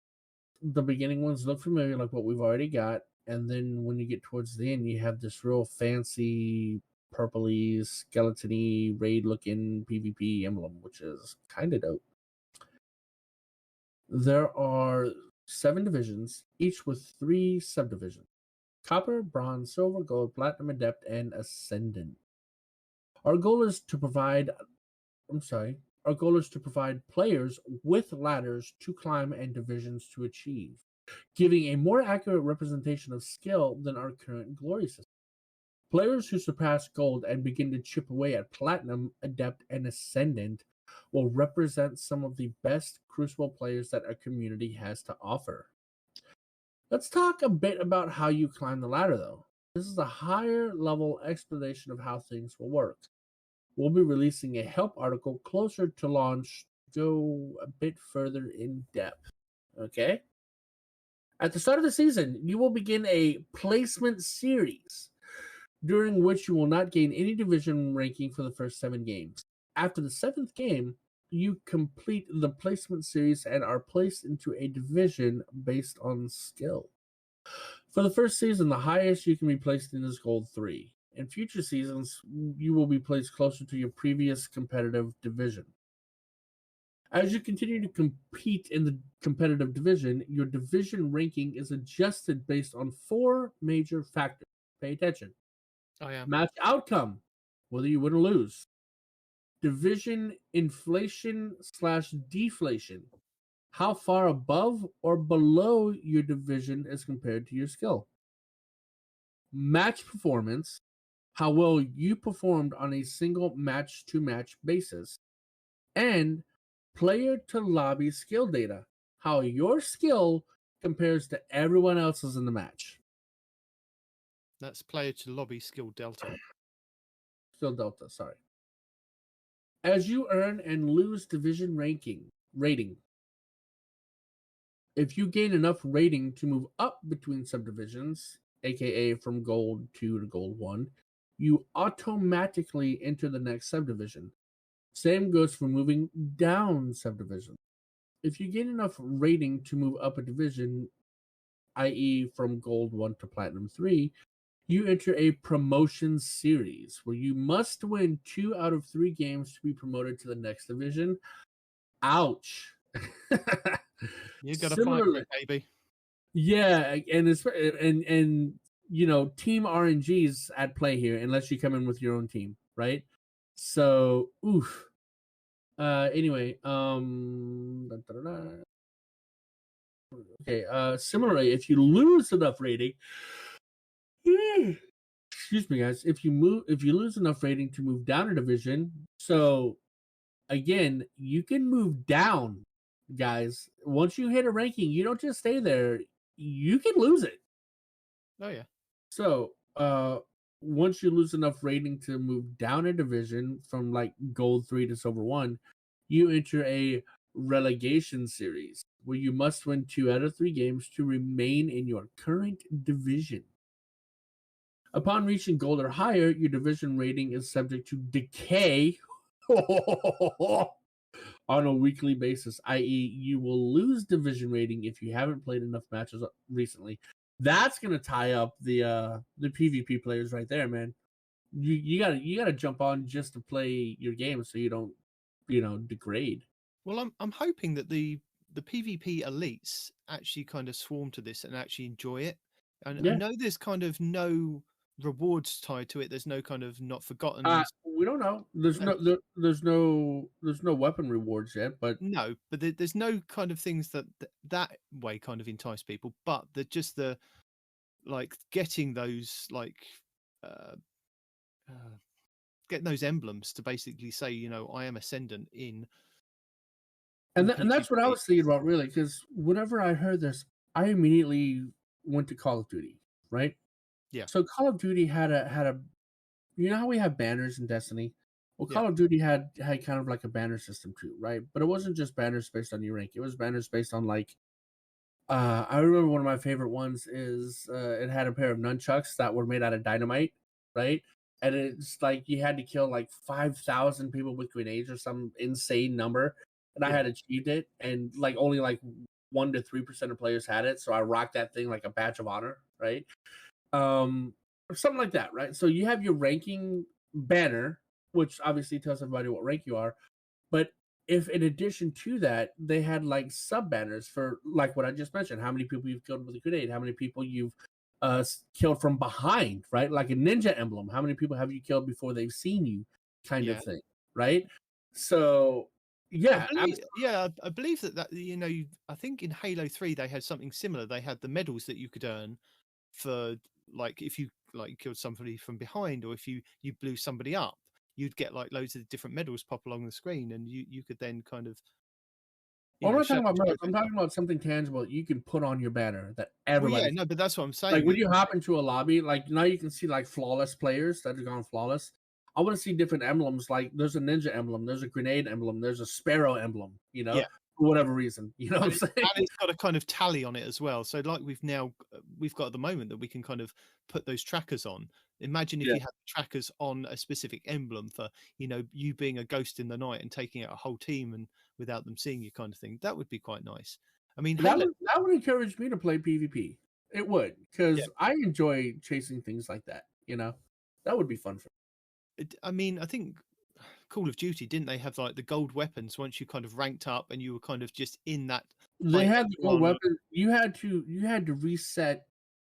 Yeah. For every time you reset, one of your weapons went gold, right? You reset the first time, you got a gold SMG. You reset a second time, you got like a gold auto rifle. You reset a third time, you got a gold shotgun. You reset a fourth time, you got this. After you reset 10 times, you got like a gold Barrett 50 cal and like a special emblem that showed that you prestiged 10 times and you can't go any higher, right? Yeah. So absolutely they had that, and it was great. And I was prestige 10 every season, and it was great. I would rock the hell out of that. But yeah, that's fun. Go ahead. I vaguely remember like Halo 3 had like, wasn't it the Hayabusa armor set that you could unlock from getting higher and higher in their ranked playlist? I'm sure there was I'm sure it was called the Hayabusa set, and people were really trying to get unlock this at certain ranks. I think if they did that with like cosmetics for a bit like you have with Trials, make it look sweet, make it do something like you've got with the raid armor that kind of moves at the moment. Have it do something nice that people can also show off that when they're not in that game mode, they go, look at my armor, look at my emblem, look at me. I think that's what's kind of entice people to play this more competitive gameplay. And I mean, maybe after you get to the highest tier, I don't know if they're gonna have a prestige type situation. That'd be cool if they did, right? You get to the highest one. I think they are at this point in time. But let's say you get to the highest glory rank or whatever it's gonna be called, right? Maybe a prize is like a true black emblem or a shader, true black shader. Oh yeah. Ascendant. Like, no matter what you put it on, it's black. It's not black with like a bright fluorescent blue magazine or whatever, right? No, it's black. Although I'd like that. I'd like a fluorescent blue magazine as well as a black weapon. They already have that out right now. I'm joking. Oh, or conversely, a white. Everything is white when you put it on, whatever, or a deep red. Honestly, your imagination is the only limit here. But like something like that, something we don't have in the game right now, like a true black shader, that doesn't exist. It'll exist on like one piece of armor or one weapon, but another piece of armor it'll look brown instead of black, right? No, a true black where it's black on everything, or a different pattern. Maybe you can get weapon pattern that you can't get anywhere else. Like I have a weapon pattern most people don't have because I was a veteran from D1, so I have a black and gray tiger stripe, freaking pattern. Yes. For a skater, right? Yeah. So a lot of people are like, how do you get that? I'm like, you can't. You had to have played D1 and it had to have seen save data and it all worked together, right? Yeah. You physically can't get that anymore, right? Something like that. New patterns, new shaders, new gun ornaments, right? Well, no, we're kind of speculating here, but tell the people what the competitive division rewards are going to be. Okay, sorry, I know we got excited. We went off on a tangent. I would totally play PvP for that stuff. Anyway, as you earn and lose. No, where are we at? Competitive division rewards. Okay, yeah, the rewards part. Yeah, there we go. Since competitive division is aimed at drawing a close link between skill and division, We don't see Division as something to really grind for rewards. We don't want someone to feel pressure to play tons of games looking for a drop, all while your Division rating drops and you ruin your Division standing. Instead, we want the primary motivator to be your actual Division. We aren't going to be adding any unique grindable rewards outside of those you can get anywhere in Crucible. So in other words, like if there's a drop you can get in PvE that you would have to grind for, that drop would also be It's in not going PvP. to be like the Not Forgottens. Gotcha. Yeah, I mean, you still got to grind things like raids and whatnot, though. But I mean, yeah, you still have things to grind for elsewhere in the game that's going to take away from this. No, but you want to show off your unique reward of what your actual divisional standing is. And really focus our rewards on weekly participation and achieving higher division. Secondly, we're going to be very careful about giving out high performance rewards for achieving higher divisions, and that's what Nitedemon was just talking about. Previously, in the older version of Destiny 2, there were two weapons, Not Forgotten and Luna's Howl, right? These hand cannons and the Recluse you only get after you grinded Crucible and the Mountaintop. Yeah. Those three weapons you can only get after you grinded and got to the highest ranks of Crucible, right? And even then, you had to get like so many kills with a solar weapon, so many kills with a hand. It was a grind to get these, right? And the Mountaintop, I got the Mountaintop legitimately, but honestly, I couldn't get the. I did get the Not Forgotten. I didn't get the solar one. No, I got Luna's Howl. You got Luna's Howl. I did get Luna's Howl. I didn't get Not Forgotten. Yeah, right. I did as well. And the problem with things like that is only the best players had them. And these guns were so meta, they could 3-tap you from anywhere on the map, basically, right? One of them had like 2 body shots would increase the damage on your headshot, and you would just be done. Boom, game over. You're done, right? So it made already good players even better. And it just widened the skill gap to the point to where some players could never even think about getting there. Because once they got to a certain point, everybody was using Luna's Howl, Not Forgotten, and then eventually Mountaintop and Recluse. And then you just couldn't get any further, right? Yeah. It became a wall that you had to surpass. But they're not going to do that. Going forward, they're not doing that anymore. We're never going to see that again. Right. So the whole tangent here was to show what it used to be, and Bungie wants to avoid that in the future because it for those who had it, it was great. For those who didn't, it wasn't so great. But anyway, since these divisions are tightly tied to skill, some divisions will be completely unattainable to some players, no matter how much they try to play, or try/play. Having some of the old Pinnacle weapons tied to higher glory and some unfortunate effects on. Hold on. Oh, I misread that. Having some of the old Pinnacle weapons tied to higher glory had some unfortunate effects on players and led us to eventually add numerous persistence features to the ranking system in order to avoid that. We are going to initially keep towards achieving a higher division limited to efficiency rewards. Okay. So, your current division gives you a multiplier on all Crucible ranks / reputation, right? Earned in Destiny, letting you earn more Crucible engrams, resets, and extra perks on weapons much faster. Copper and Bronze rank, you only get a 1x multiplier. Silver, you get a 1.1. Gold, you get 1.2. Platinum, you get 1.3. Adept, you get 1.4. And Ascendant, you get 1.5. I think those numbers should be bigger. Honestly, by the time you get to Ascendant, you should have at least double minimum, but whatever. That's my opinion. So if you aren't great at PvP, jumping into a competitive division and earning / keeping your rank up will help you earn Crucible rewards 10 to 20% faster than now. This bonus stacks multiplicatively with both the scheduled bonus ranks weeks and the hidden, quotes, bonus in Crucible Labs. As a note, we are reducing bonus week Crucible rank multipliers from 2.0 to 1.5 in Season 19. Our goal in the above changes is to reduce the need to wait for bonus ranks weeks to get the most out of your Crucible playtime. With the added bonuses provided by Division's 95% of players will be earning more reputation over the course of the season than what's currently available. There was a comma in there. I saw the comma. I ignored the comma. Okay. We'll be keeping a close eye on this change to ensure there isn't any major negative impact on the rewards that players are earning. So what they're saying, basically, you could go into the competitive playlist, get a copper and bronze 1x multiplier, and when the bonus Well, ranks that's what you come start up, with, yeah, when the bonus ranks then come up, you'll be at 2.5 because it's multiplicatively. It multiplies. Sorry, it multiplies. So you'd be. I'm reading that right, aren't I? That it would then be a 2.5. Yeah, it'd be 1.5 times 1.5. Yeah. Okay, maybe not then. But yeah, So, well, I mean, what would it be? Let's inform them since you brought it up, right? So, that's a calendar, not a calculator. So, 1.5 times 1.5 would give you 2.25. That would be your new multiplier when the season. So, you'd actually be getting more than what you do now. if you're on ascendant, or is it? True, yeah. If you're on ascendant, yeah, 1.5 times 1. But you could technically be on platinum or gold and still be getting just over that 2.0 that we currently have. Mm-hmm. Okay. The Mitre Multi-Tool Catalyst, hello, is now a rare drop in any Crucible match.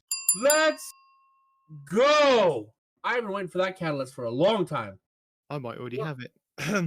One of the best rewards you can get from the competitive division is right in the name. Your competitive division, which you have earned throughout the season, lets you know where you actually sit in the hierarchy of players better than a KDA, win percentage, or third-party ELO ranking ever could. Every thorn has a rose. This is a new category, guys. I'll read that bit then. So, yes, every thorn has a rose. So this is the hand cannon, the rose, that is coming back. And for our weekly participant rewards mentioned above, we are bringing back an old favourite. That's right, Rose is back for competitive division. Rose was originally a legendary hand cannon earned during the Lumina Exotic Quest. It has a long history in Destiny, in which it was corrupted and then redeemed. It now returns with random rolls and an updated perk pool. Because at the moment, if you earned it, you can now pull it. I think you can still pull it back out of your collections. I think I've still got one in my inventory. Now, what's special about the Rose hand cannon? Before you go further, what was good about the Rose before? It was just a stable gun, as far as I'm aware. Very stable and very consistent. Yeah. Well, you look it up on the D2 Gunsmith, and I'll carry on telling people about how it's changing. Okay, go on then. Tell other people. Okay. The Rose, the old fashioned. There it is. I don't want to pull it out. So, this did not come with random rolls. This is back in the day when you would get static rolls on your guns, so everybody got the same roll. And this one came with polymer grip, outlaw, accurized rounds, chambered compensator, and the only thing that would be random was the masterwork, right? So mine had a range masterwork. I think it was that was the masterwork on it. Yeah, you think so? Okay. Yeah, I think it just came from the quest and everybody got the same one. Ah, fair enough. So again, you got accurized rounds, which increases your stability and range, which was really good. You had your outlaw, so whenever you pop somebody in the face, it really reduced your reload time. And then you had a ranged masterwork on top of that. So base stats are impact 84, so it was a high impact 140. Range was 49, which would be bumped up to 59 when you max out the masterwork. Stability is 50. Handling is 73, which is pretty high. Reload speed is base 55, and of course, if you proc outlaw, it's even faster. And aim assistance of 85 with a zoom of 14. Hopefully, they bring those kind of base perks back with it, and then with the random rolls, you can really build on that, which would be quite nice. But what's even better about the new one? Tell them. I will. It's a hybrid. It's going to be a hybrid. It's going to fire like 140 RPM hand cannon, but it allows you to move like 150 RPM and has the stats that blend the two. Its perk list is built from popular consistent perks designed to highlight 3v3 play, random rolled grips instead of an origin trait. And how would you like to earn this? Well, when you complete your competitive division intro quest once per character, you will get a drop with the perk selection Rose originally had. So you'll get an updated version that isn't Sunset that you could then infuse to make it powerful again.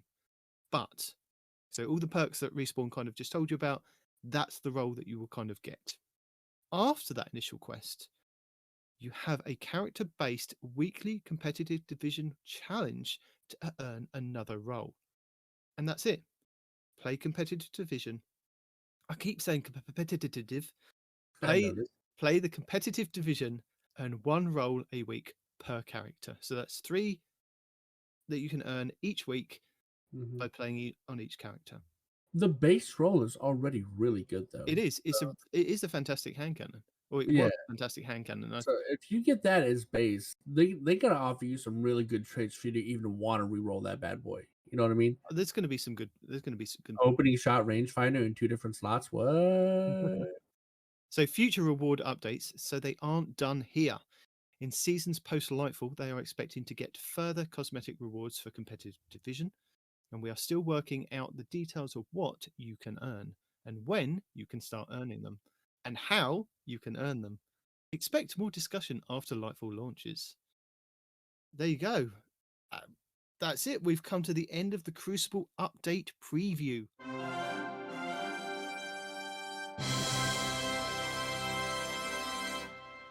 I told you at the beginning, didn't I, DMG? 3 hours to tell you people what you said would be 30 minutes, because there was definitely a squirrel moment in there for definite. There definitely was. 2 hours 47 minutes. So no doubt there are some thoughts and feelings being shared amongst your Discord servers and texts to friends already, but we'll be watching the conversations as those changes roll out. So once the changes roll out and you've had time to play in the playlist, you've played with the weapons, then give the feedback. Don't be a respawn and go on a rant before something happens, like I think Twitter probably is at the moment. Or do. We're not telling you how to live. I'm telling you how to live. Okay, then. You do as you're told. You sit back in your corner, you wait for Bungie to do their thing, and then you complain. Wait until they do what they said they're going to do, because you might like it, which is 95% of the time what happens with Respawn. You're being a bit generous, I think. What do you mean it's halfway through November? So, for previous season and vendor awards, as we approach the end of season of Plunder, players should ensure they have collected any unearned but unclaimed reward from your previous season page for Season of the Haunted, as well as any unclaimed vendor rewards. Pick up your stuff for later this season and grab stuff from last season.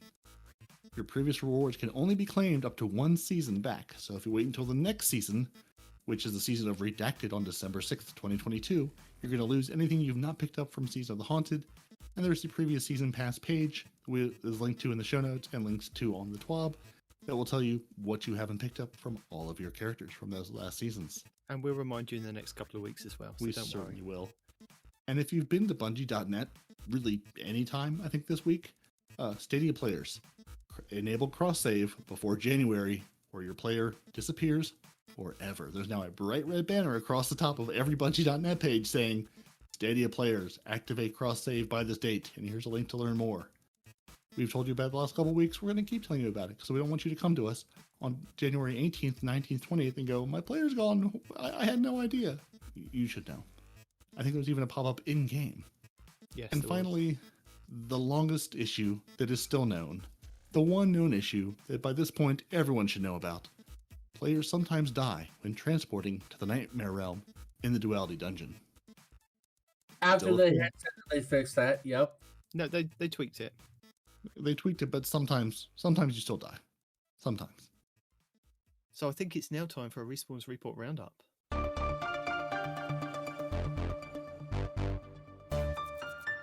Colin, Legion list in Destiny 2 says 1,305 Guardians didn't know that the Bomber mod works differently for each class.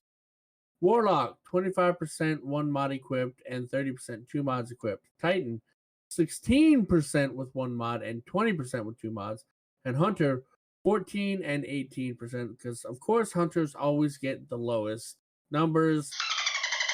Anyway, the Bomber mod, what does it do? You get your bomb, you get your grenades back quickly if you do a thing. What's the thing? I don't know. I don't have it on. Let me see.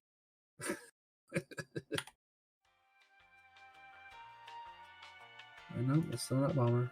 Nope. No, not chest. No, what about that? Nope, I didn't do that. What about legs? Is it on legs? That is not on legs. It's on your, is it class item, isn't it? I have no idea. Nope, it's not on the class item either. Yeah, it is. It's solar. Okay, so solar class item reduces grenade cooldown when using your class ability. So now I understand why it's solar for hunters. But even warlocks only take a few seconds to get theirs back. Actually, all three of y'all, hold on. Hunters at best take 11 seconds, right? To get our dodge back. What's the best the Titan can do to get their barricade? Well, if they're spec into resilience, I think it's very quick, like maybe 10, 15 seconds to get their barricade back. What is it though? You know, what is what? What is your timer? Because for hunters, it's 11 seconds. I know that because I'm a hunter who pays the hell attention to my class. Look, when the little bar fills up, I then put another one down. That's the time. So they're all approximately the same because as a warlock, whenever I play for raids, I can get another rift before my first rift is gone. Right? Yeah. So why do they get 25% bonus? Whereas hunters and titans get 60%. Who cares? Everybody didn't know how they worked, and Legionless is telling us how they work. So carry on. Yeah, but now I know how they work. Why just do that?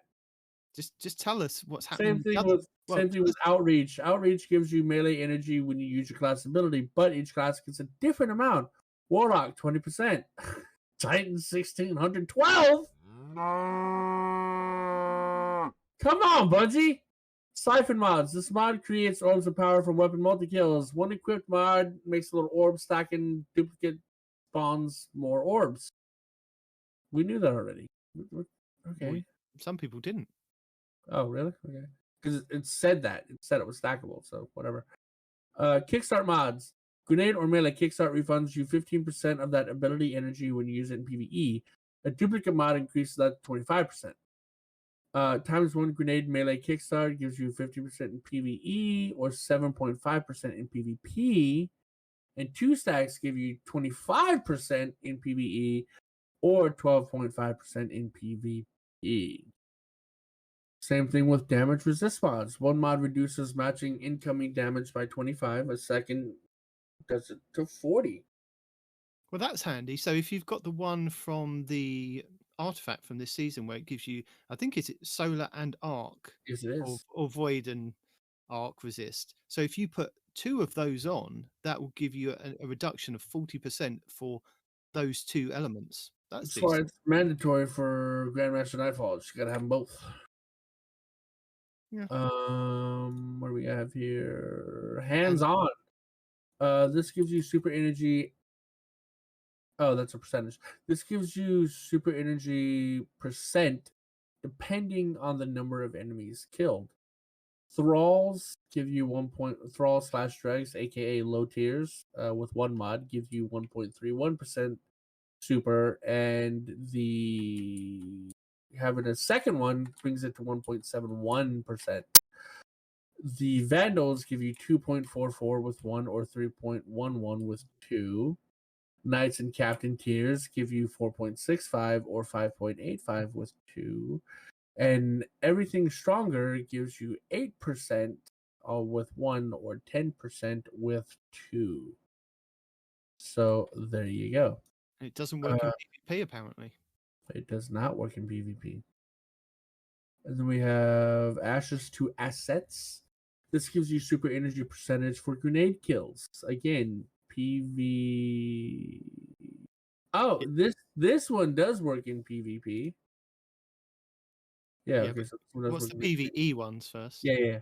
So PvE is 2.3% for the low tier with 1 mod, or 2.7 with 2 mods.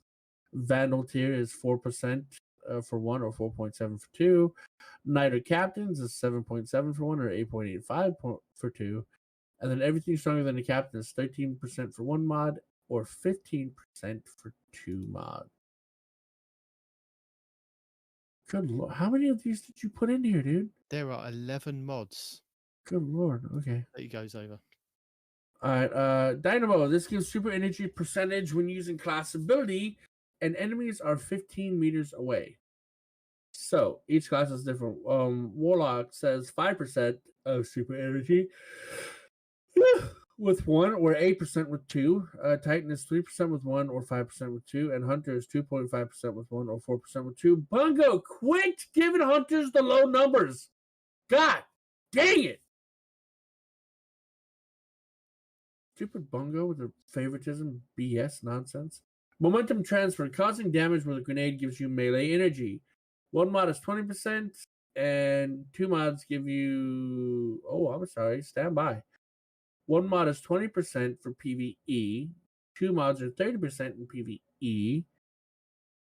Or one mod is 10% in PvP, and 2 mods is 15% in PvP. There you go. And this is, again, you just have to cause damage. You don't have to kill. So you can potentially cause damage to multiple Guardians without killing any of them and get, I don't know, 10, 20, 30% of your grenade back. Just like that. Just by hurting them. Did I already do impact? No, I didn't. Number 9, impact induction. Causing damage with a melee, a 7-second cooldown in between, gives you grenade energy. One mod gives you 20% energy, 2 mods gives you 30% energy. Bolstering detonation. Causing damage with your grenade, of course, there's a 7-second cooldown, gives you class ability percentage back for energy. One mod in PvE gives you 25% versus 12.5 in PvP, and 2 mods gives you 35% in PvE versus 17.5 in PvP. We have Focusing Strike. Causing damage with your melee gives class ability percentages. So one mod in PvE gives you 20%, half that in PvP. 2 mods give you 30%, half that in PvP. And again, that's causing damage, not killing. Keep that in mind. Destiny 2, Guardian the game. You've got to hold those zones, Guardian. Play Crucible Labs, zone control, and enjoy increased Crucible reputation for the rest of the season? Do any maps stand out as winners to you? That's from next week. Matt Goes Buck says, apparently people don't know you can transmog Iron Banner ornaments and still get the rank boost. I did not know that. You should know You that. do not have Podcast that tells Yeah, people about things but like I that. probably That forgot constantly that, tells you about Iron Banner stuff. So you're bad. Yeah, probably. You don't have to equip the actual armor, just transmog it. Dun, dun, dun, dun. All right. Tom Warren says, Ooh, I'm falling out, Captain. You can now join a Discord call straight from your Xbox. No phone needed, no transferring calls, just join. It's part of the new Xbox November dashboard update. Let's go! No more of that Xbox chat nonsense, BS, shenanigan, effery. Robbie Stevens says, we don't take changing seal requirements lightly.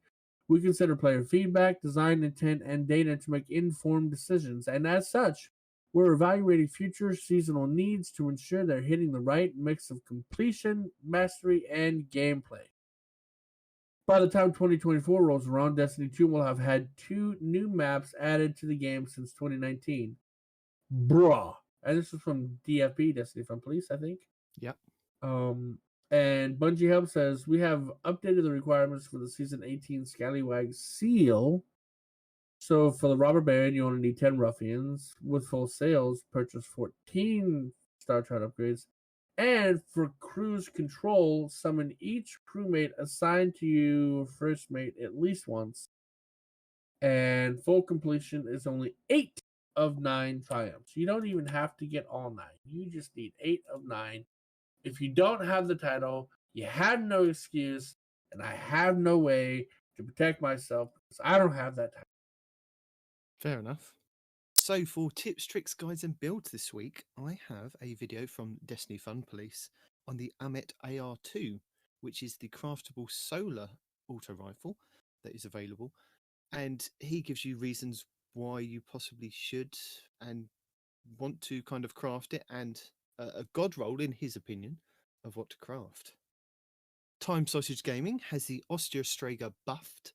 Now, I wasn't aware of this, and I'm sure you weren't either, Peroty, that the Osteostrager got a kind of stealth buff in the Not until I last... saw the same video. One of the... it may have been one of the ones where they touched Telesto, and yeah, it was... I found it in Iron Banner. I was playing Iron Banner and everybody was using it. It was just like Osteostrigers all over the place. And it wasn't until I'd kind of finished playing my session on Iron Banner and found this video from Time Sausage Gaming going over, this is why everybody's using it, because it's not only had a buff in PvE, it's had a buff in PvP as well. So yeah, check that video out if you can. Up next, we have Cheese Forever has the infinite heavy ammo glitch that is available in the Last Wish raid. For all classes. So this is a little trick that you do need some of the armor and some of the mods that you can use just specific in the Last Wish, but it gives you infinite heavy ammo, and he recommends using it so that you can at least, I mean, you could kind of do a flawless run of it because you just get heavy ammo dropping left, right and center. It's just unbelievable. So check that one out. There's another trick that I've been using, and I don't know if it's real or if I'm just really lucky. So you guys out there, test it for me. But I rock a glaive as a primary. I'm sorry, as No, you don't. right. So I rock a glaive as a secondary, right? I have a linear fusion rifle as a primary, and then usually a linear as a heavy, right? Right. And what I've noticed is that it messes with the game, right? Because you know how if you're rocking a primary, you have infinite ammo, and then you just won't get stuff to drop sometimes, right? Or you'll get heavy to sparsely drop or something like that. What I've noticed with this exact loadout that I'm talking about, I am never, ever without heavy or special ammo. Like, it drops like mad. I'll have heavy and special bricks literally everywhere. Far more than if I was rocking like a standard primary. You know what I mean? Have you got a heavy ammo finder on your helmet? Linear Sometimes yes, sometimes no. But even then, it's only ever like linear, linear ammo, right? Yeah. The thing Linear is, ammo finder. if you're rocking something like Arbalest with it, Yes, then that's because exactly what I'm using. Yeah. because it's an exotic and you're wearing that mod enhances the drop rate if you get kills with a primary exotic. Does it? Yes. Well, most of the time I'm using a glaive though, right? I only have the linears on for damage, DPS, right? Maybe it works even if you haven't got it out. Maybe it's because you've still got it equipped in your primary slot. Okay. I didn't know that. I was just like during the raids, I'm telling people that are always running short on ammo. I'm like, yo, try this out. And they're like, wow, that kind of works. I'm like, right? It's weird. Like you always have ammo whenever you rock that build. You always have heavy, you always have special. And even sometimes without the mod, because sometimes with my builds, I don't have room to slot these mods. I'll have like a scavenger, right? Yeah. But I won't necessarily have a finder on, you know? And I still get ammo to drop like crazy, you know? So you guys try that out. See if it helps you guys out. Like what he's talking about. Maybe it is an exotic buff, but, you know, and yes, I do rock a glaive. You guys underestimate glaives. Glaives are still absolutely amazing for so many things, especially this Osteostrager build you're talking about. If you're a warlock and you have the gloves that melee poisons, right? So you have the warlock, you have your melees that poison, which the glaive standard melee counts. Yeah, it does. Yep. So you're poisoning everybody with a glaive. And then you have the Osteostrager as your primary. You poison everyone. And if you're rocking the solar build, the snap also lights everything on fire, right? So everything's on fire and poisoned the entire time. It's an amazing build. I am super jealous that hunters can't do anything like that because it's amazing. But it's the same thing that applies. You know, you just have ammo everywhere. I'm never short on ammo because Osteostrager has got like, oh, and by the way, Osteostrager, when I'm using the glaive, I pull out the Austrio for the first time, and I have like a 100-round magazine, even though I've never killed anything with it yet. So Yeah. check that out. Because of the poison. Exactly. I thought, see, Austrio Striga says like the verbiage on the gun is like it leads you to believe that you have to kill things with Austrio Striga's poison to increase its magazine size. No, it's if you get poison kills, then it works that way. Yeah, well, it's beautiful. But It's you have to have build. the catalyst on the Do Austro. you? Yeah, I guess that makes sense. it's yeah. it's the catalyst on the Austro Striga that makes it work. Well, there you go. Yeah, That's why. necrotic grips for the gauntlets for the warlocks. They give It's the beautiful. poison. on a It new sucks that only warlocks get to play with that build. list. It Sad is. panda. Fallout Plays this week, if you want to have a good laugh, did 10 minutes of basically him getting destroyed in Destiny 2. And this was him trying to do the solo. Not trying. He did it. Yeah, I mean, he did it. There is a video of him doing There was lots of trying beforehand. I was watching a bunch of this live stream just in the background, working the day he was doing it. Right. Oh, that poor man. Well, yeah, just give him credit. He succeeded. Yeah. No, absolutely. Some of the deaths were very unnecessary. It looked like I was playing on his account, kind of. Yeah, it was something that I would do.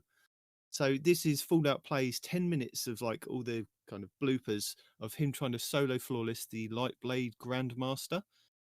Very, very funny. So if you've got some time, take a look at that. Yeah, of him blocking with a glaive and the glaive's going, I'm not going to block that. You're going to die. Well, no, because it went underneath the glaive. That's No, the thing. not every time. Not every time. No, they do. Through. If it goes down underneath it, yeah, you have to watch them glaives. I did. No, he was. You Sometimes he would He squat, didn't. and it would still. But that's where he was kill going him. wrong. You don't squat. Never skip leg day. Yes, you squat. If you squat, you don't have any room for it to hit you. Well, but either way, it was going through his shield because one time it went through his shield and didn't kill him. It damaged him, but it didn't kill him. And then it hit the wall behind him and came back and killed him. He was too close to the wall as well. Yes. Do not be Yes, too close it to the was. walls. Always splash damage. Mm. As we tell people in our videos, we say be careful of incoming arc damage. You get 50% extra damage intake on arc incoming and splash damage. But that was a void shield, though. Yeah, void splash damage as well is going to hurt, especially the Grandmaster. Hey guys, beware of that arc splash damage. It was a void. Beware that void splash damage. Just be beware great- of be great splash flavor. damage. All splash damage. Yes. Truds has Yeah.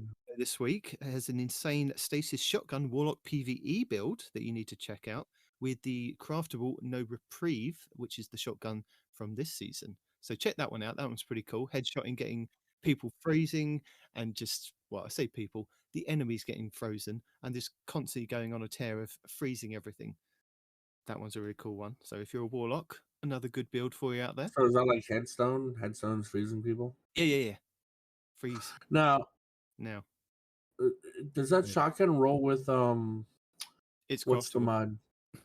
Okay, well, first of all, the warlock build, we have turrets. Turrets are the grenade or the melee? You eat your grenade and you throw the grenade. turret out. Okay. Is there a shotgun? Well, not a shotgun. There's gotta be there's a mod that when you kill him gives you grenade, right? Grenadier. But yeah, does that shotgun roll with the mod where kills with this give you more grenade energy? Because that would be cool if you're freezing things with a headshot, but also getting grenade energy to keep chucking those turrets out there to freeze even more things. Yes. You know where you Okay. can go to find out though? Probably one that site video. that I well, actually one site. Actually, it's a new site that I had never seen mentioned before. With the future of D2 Gunsmith, sort of hanging in the maybe it'll work, maybe it won't work, it'll break eventually. D2arsenal.com. Really? D2arsenal.com is another site out there where you can go and say, it's very nice looking, has a nice search to it. Oh, that's pretty. It's been around for a while. I just saw it linked in on Twitter this week. Someone going, hey, because I think Astrocross Esoteric. One of the two were This looking thing. to put together a new I've site. seen this. Yeah, Okay. It was Astacross is putting out a Yeah, Astrocross was like looking for a call for like, hey, I want to build a new D2 gunsmith, and someone was like, hey, D2Arsenal.com exists. Yeah. Which I mean, I've never used really either of these because I don't know. I get the weapons and say what do I use. I don't really go and see what they can roll with. But if you're looking for an alternative and worried about D2 gunsmith going away, D2Arsenal.com is one you can throw in your bookmarks, and you can answer these questions of what does that weapon roll with. Yep. And Pugilist, it rolls with Pugilist, so nothing about grenades, but you No, can no, use your no. melee to continue freezing things. Yeah, that's why I wasn't telling people. It's in the video. Yeah. Oh. Otherwise, it would be me just telling people all about the video. I like theory crafting. When you tell me a thing, I'm like, ooh, what if Well, this? What go if watch this? the What if video. this? That's why I tell the people to go and watch the video. Keeps them And as- intrigued. You know, there's no point in me telling them everything in the video. Yeah. And as a special bonus, if you roll over the weapons on D2 Arsenal, they still alter into Telesto. Telesto still has control. Oh of that. god. Oh no. Oh no. You can get up to 80 range on it. That's pretty good. I mean, 80 range without very specifically specking into range. Not bad. And then finally this week from me, and I know this is going to sound strange, I have a video Really? from Sky Shinobi, which is clean your vault easily. Yes. Mm. I checked out this video and I used the two tools that he, kind of suggests to use in there. I think it's Destiny recipes for your vault cleaner and dim to kind of sort it all out, because you can kind of select which weapons and armor that you don't need in the vault cleaner and the Destiny recipes, and then just click a button and it's all selected over in dim, and you can kind of check it all off and then delete it in game. So it was handy. Wait, and- what? What? Did you just say you can delete it from the app in game? No. No? No. Oh. You can basically tag things. Like you can say like apply a tag to all of these things. Like, apply the trash tag to all of them. Load up dim. Dim. We'll see what that tag is. Then you can move things over in dim into your game and delete. No, nothing can delete things outside of the game. Bungie's been very, very clear on there. Like, we're not giving you that ability because if that goes haywire. Yeah, that's the shock factor. I'm like, wait, no, what? No. Yeah, Okay. no. Okay.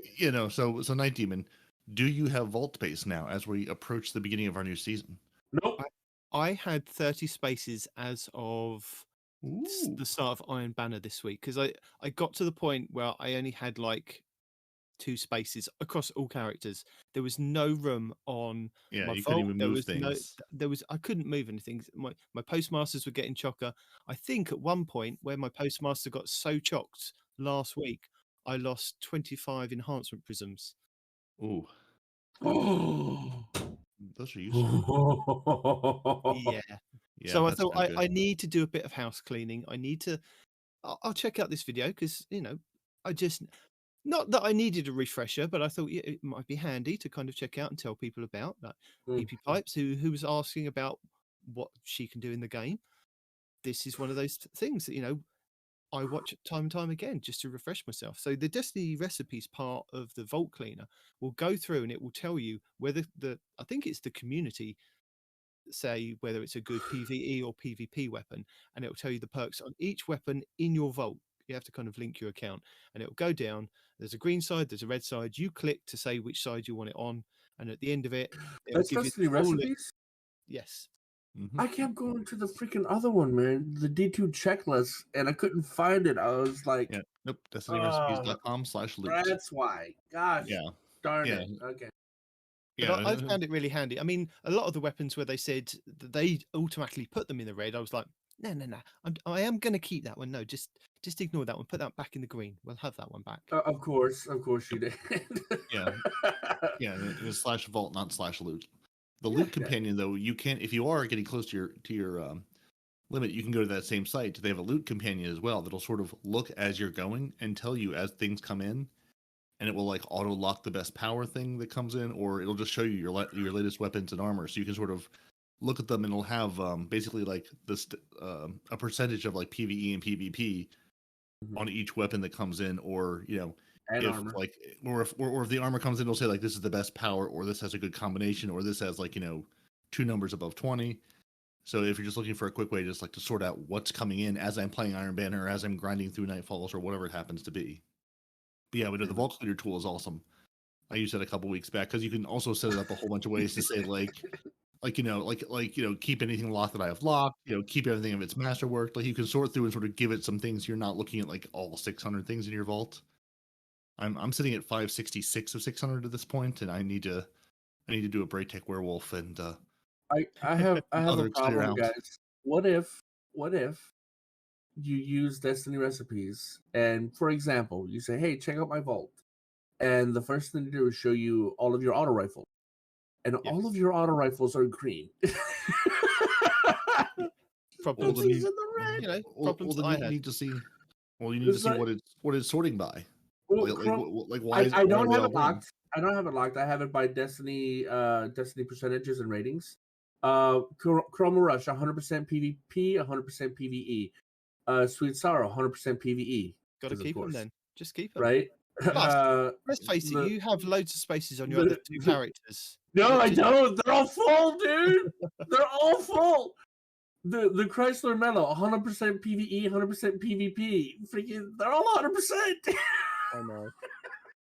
I have no room. And this site's like, yeah, no, they're all good. I'm like, no, you're not supposed to tell me they're all good. You're supposed to tell me which ones I can get rid of. I mean, it's only taken us what, like 6 months since we had the vault increase, and now we're struggling again. It's like we had went from 500 to 600, and then it's just kind of. I mean, I'm sure there's only been like 15 craftable weapons they've given us, or maybe more. Maybe there's about 20, 25 that they've given us, plus exotics, and stuff. So maybe it's been more. Maybe it's Bungie's fault. Yeah, I'm putting it down to Bungie's fault. They've just given us more stuff. Oh no, I'm totally blaming Bungie because I still have like 8 Braytech werewolves I need to sort through. I've got like 10 of the macabre sniper rifles. I'm basically only going to keep the god roll, but I still need to go through and sort them out. Every time I get things that I don't have time to look at, I say, "Let me throw you in the vault, and we'll go back to you later." And Shadow Price is 100, 100 too. That's pretty good. Well, I never use that again. You might be interested to know that Cool Guy put out a video this week. Basically, nobody's been talking about it apart from Cool Guy. Cool Guy was the only one. And again, it was after I played Iron Banner and I'd already kind of gone through my auto rifles. I'd sat down and I thought, I'm going to go through my auto rifles. I've got way too many Braytechs, like you said, from the last event. And I've got things like Gut Shot with like dynamic sway and things. I'm thinking, well, I need to test these. And probably the best place to go and take these is Iron Banner and go and test them in Iron Banner and use them for a whole game and see how they kind of stack up. So I'd use one each game and then see how many kills I've got across it from just using that weapon. So I did that, and then I kind of eliminated, I think it was about 4 or 5 Braytechs. So I'm now down to about 3. I hope. I only got 2. Nice. That are really good. But Cool Guy put out a video this week going over the big auto rifle buff that I wasn't aware that had kind of happened. I'm sure we did kind of speak about it at some point, that some of the 450s were getting buffed or slightly I think it was their visual reticle bounces and their stability. The stability, yeah. It was one of those, like, the stability on the high end will give you like one more point of damage for crits or something. It was one of those that doesn't look impressive on paper. Yeah. But when you look at it and actually take those weapons into Crucible or take them out and go, let's see how these perform. Oh no, these are hitting harder. They're doing more work. Like, the more stable things are, the harder they hit. And there's 2 weapons in the game with 100% stability. One you can pay for, and one that you should just have by now. No. That are just vicious. And this is where I'm going to drop in. Basically, as we tell you to go to Plunder the Booties channel for all of your builds. Yes. This is where I'm going to drop in Destiny Fun Police, just his channel this week. That's a Titan, right? He's a Titan. No, he does play other characters. He plays a little bit of everything. He goes back and forth. I don't know what era he's in at the moment, but he definitely all of his branding is around Titan, but he's definitely played a lot of Hunter and stuff in the past too, and I think probably Warlock. Okay. He has done a video of let me go. Let's see. So craft this ASAP, the ultimate solar auto rifle consistency king for this week. Yeah, I did that one. Yeah. Yeah. Okay. I figured that was one you mentioned. Just wanted to be sure. Whoa, really? He also did one. It was a couple weeks back. Probably like a little bit ago. About the fully crafted come to pass is insane in PvP. So it was a couple months back, but it's still sort of worth mentioning. Basically, he has a bunch of if there's a craftable auto rifle in the game, he has a build video saying here's how you should craft it. Sometimes it's for this current season, Oh, this sometimes guy? maybe for the last season or the season before. But it's like, if you're going, how can I craft this auto rifle to be good? This is how it can be good. I'm working on getting my come to pass to the level where I can make it have the hunger Oh. ability and take advantage of everything Cool Guy is talking about. Yeah. So- So if you're looking for the how do I craft this auto rifle in particular, and he goes back and forth, but like he's been doing a lot of like auto rifle build videos like in the last couple weeks, because he's also enjoys a good auto rifle. So yeah, if you're like, I have this now, how can I craft it to be good? Here's how. And what's good about him is that he'll go back to like one that was craftable 2 or 3 seasons ago and do another video on it, kind of keeping it up to date and going, well, maybe you need to look at this one now because this one's doing really well this season because of X, Y, and Z of what's happened. So he kind of goes backwards and forwards of like having a look at older weapons and telling you if they're good enough to use in PvP, because that's where he kind of mainly focuses on. Yep. Because okay, Yeah. I sped through the video to see the build that he's using, right? And that's the build that I saved on one of my duty bounds and one of my Bright Tech werewolves, right? Mhm. But Well, there you go. the recipes checklist gives it low. Well, but can it get to 100 stability? Because basically, like one of the Oh, is perks that of what this it build, is? Okay. well, one No, of the, they're one of the- not anywhere close to 100 stability. Yeah, I mean, one of the things with this build is you can get the come to pass with the counterbalance mod to 100 stability, which will take advantage of the recent buff auto rifles got in that slot, like Cool Guy talks about. There's two that I've been sort of on the hunt for. I haven't really been maining Heart of Inmost Light this season. I've sort of been maining Armamentarium with the storm grenades because they're stupidly Why good. not? Yeah. But I've sort of Because Heart of Inmost Light will give you more storm grenades over time than the Armamentarium will. Who cares? I can throw 2 grenades at you at the same time. Yeah, but I can continue to throw 2 grenades at you indefinitely. Don't lie. You don't play as a Titan, so don't lie. No, I have been playing as a Titan every time I go to do the raid. Yeah, Well, but sometimes I want now to that go I have all the PvP exotics, and- I don't need to play it anymore. But no, you don't need. You can still use it in PvP. You don't actually have to kill anything. You use your charge up punch. You just go, ooh, punch. That gives you energy. Dodge. Oh, now I have a grenade again. Right? You don't even need to hit anybody. You just need to punch dodge and you have a grenade again. I definitely don't dodge as a Titan. Nitedemon, is this Hunter Titan splaining to me? I feel like I'm being Titan splained too. No, Hunter getting his watches wires Plunder crossed. the Booty and uses the build that Plunder the Booty says gives you more grenades faster for PvP, no PvE. Sorry. So you know what? If this Hunter has to Titan splain to you, yeah, there's something wrong. Well, what I'm getting to the point of is saying the writing feels like it's on the wall. Bungie is going to touch at some point the Heart of Inmost Light. So I've just been keeping eyes out for, there are ways to get sort of to that point other ways. So of course, Plunder the Booty this week, the #1 Titan build, Storm/Hoyle nerf equals no problem. And also Commander Pika, Pika, put out you don't need the Heart of Inmost Light, here's how and why with another Titan build. So just keep an eye out for, here's what Bungie is going to touch at some point. Now, it could be like the Storm Grenade nerf, which kind of isn't, or it could be like, the thing you were relying on for all your builds, it's not really doing what it should anymore. So just trying to, play a little defense when the changes come and I go, okay, no, I'm good. I can swap to something else. Has it already happened or is it just going to happen? Oh, it feels like the writing's on the wall. And Bungie's already said they're going to touch 27 exotics, which I think was weapons, but in the next season. But if they're touching weapons, like the armor pieces can't be far behind. Yeah, that's fair. So this is where I want to give a big thank you to all of our Patreons this week, because my time is short, but your time is long. So we have so much show to give you. And we couldn't make the show. The show would be possible no matter what, because we are determined. We are bound and determined to bring this to you every single week. But you know what you can't do? You cannot threaten Zep Orbit with a good time. It can't be done. Have you seen our amazing Otter Dance troupe of the T-Rex King, Dedicated Wham 64, Star Vortiger, and the Scarlet KM? Have you thrown as many grenades as Golden God, 1562, Carver 2782, We Noble, and basically Salt, basically NACL? Have you? I'm not sure you have. And have you sought the approval of Deacon, as we all truly do in our hearts? Definitely. Like PP Pipe and the Lord Master Chaos? Because if you haven't, I think you should go to patreon.com/TTAH. And you too can be on our list of lovely Patreons that we enjoy chatting with in our Discord, giving them the top secret things that, maybe they exist, maybe they don't, and beautiful icons to go with their names, because everyone needs their own neon sign to use proudly in Discord, in game, or just to brag to your friends that you got cool things and they don't.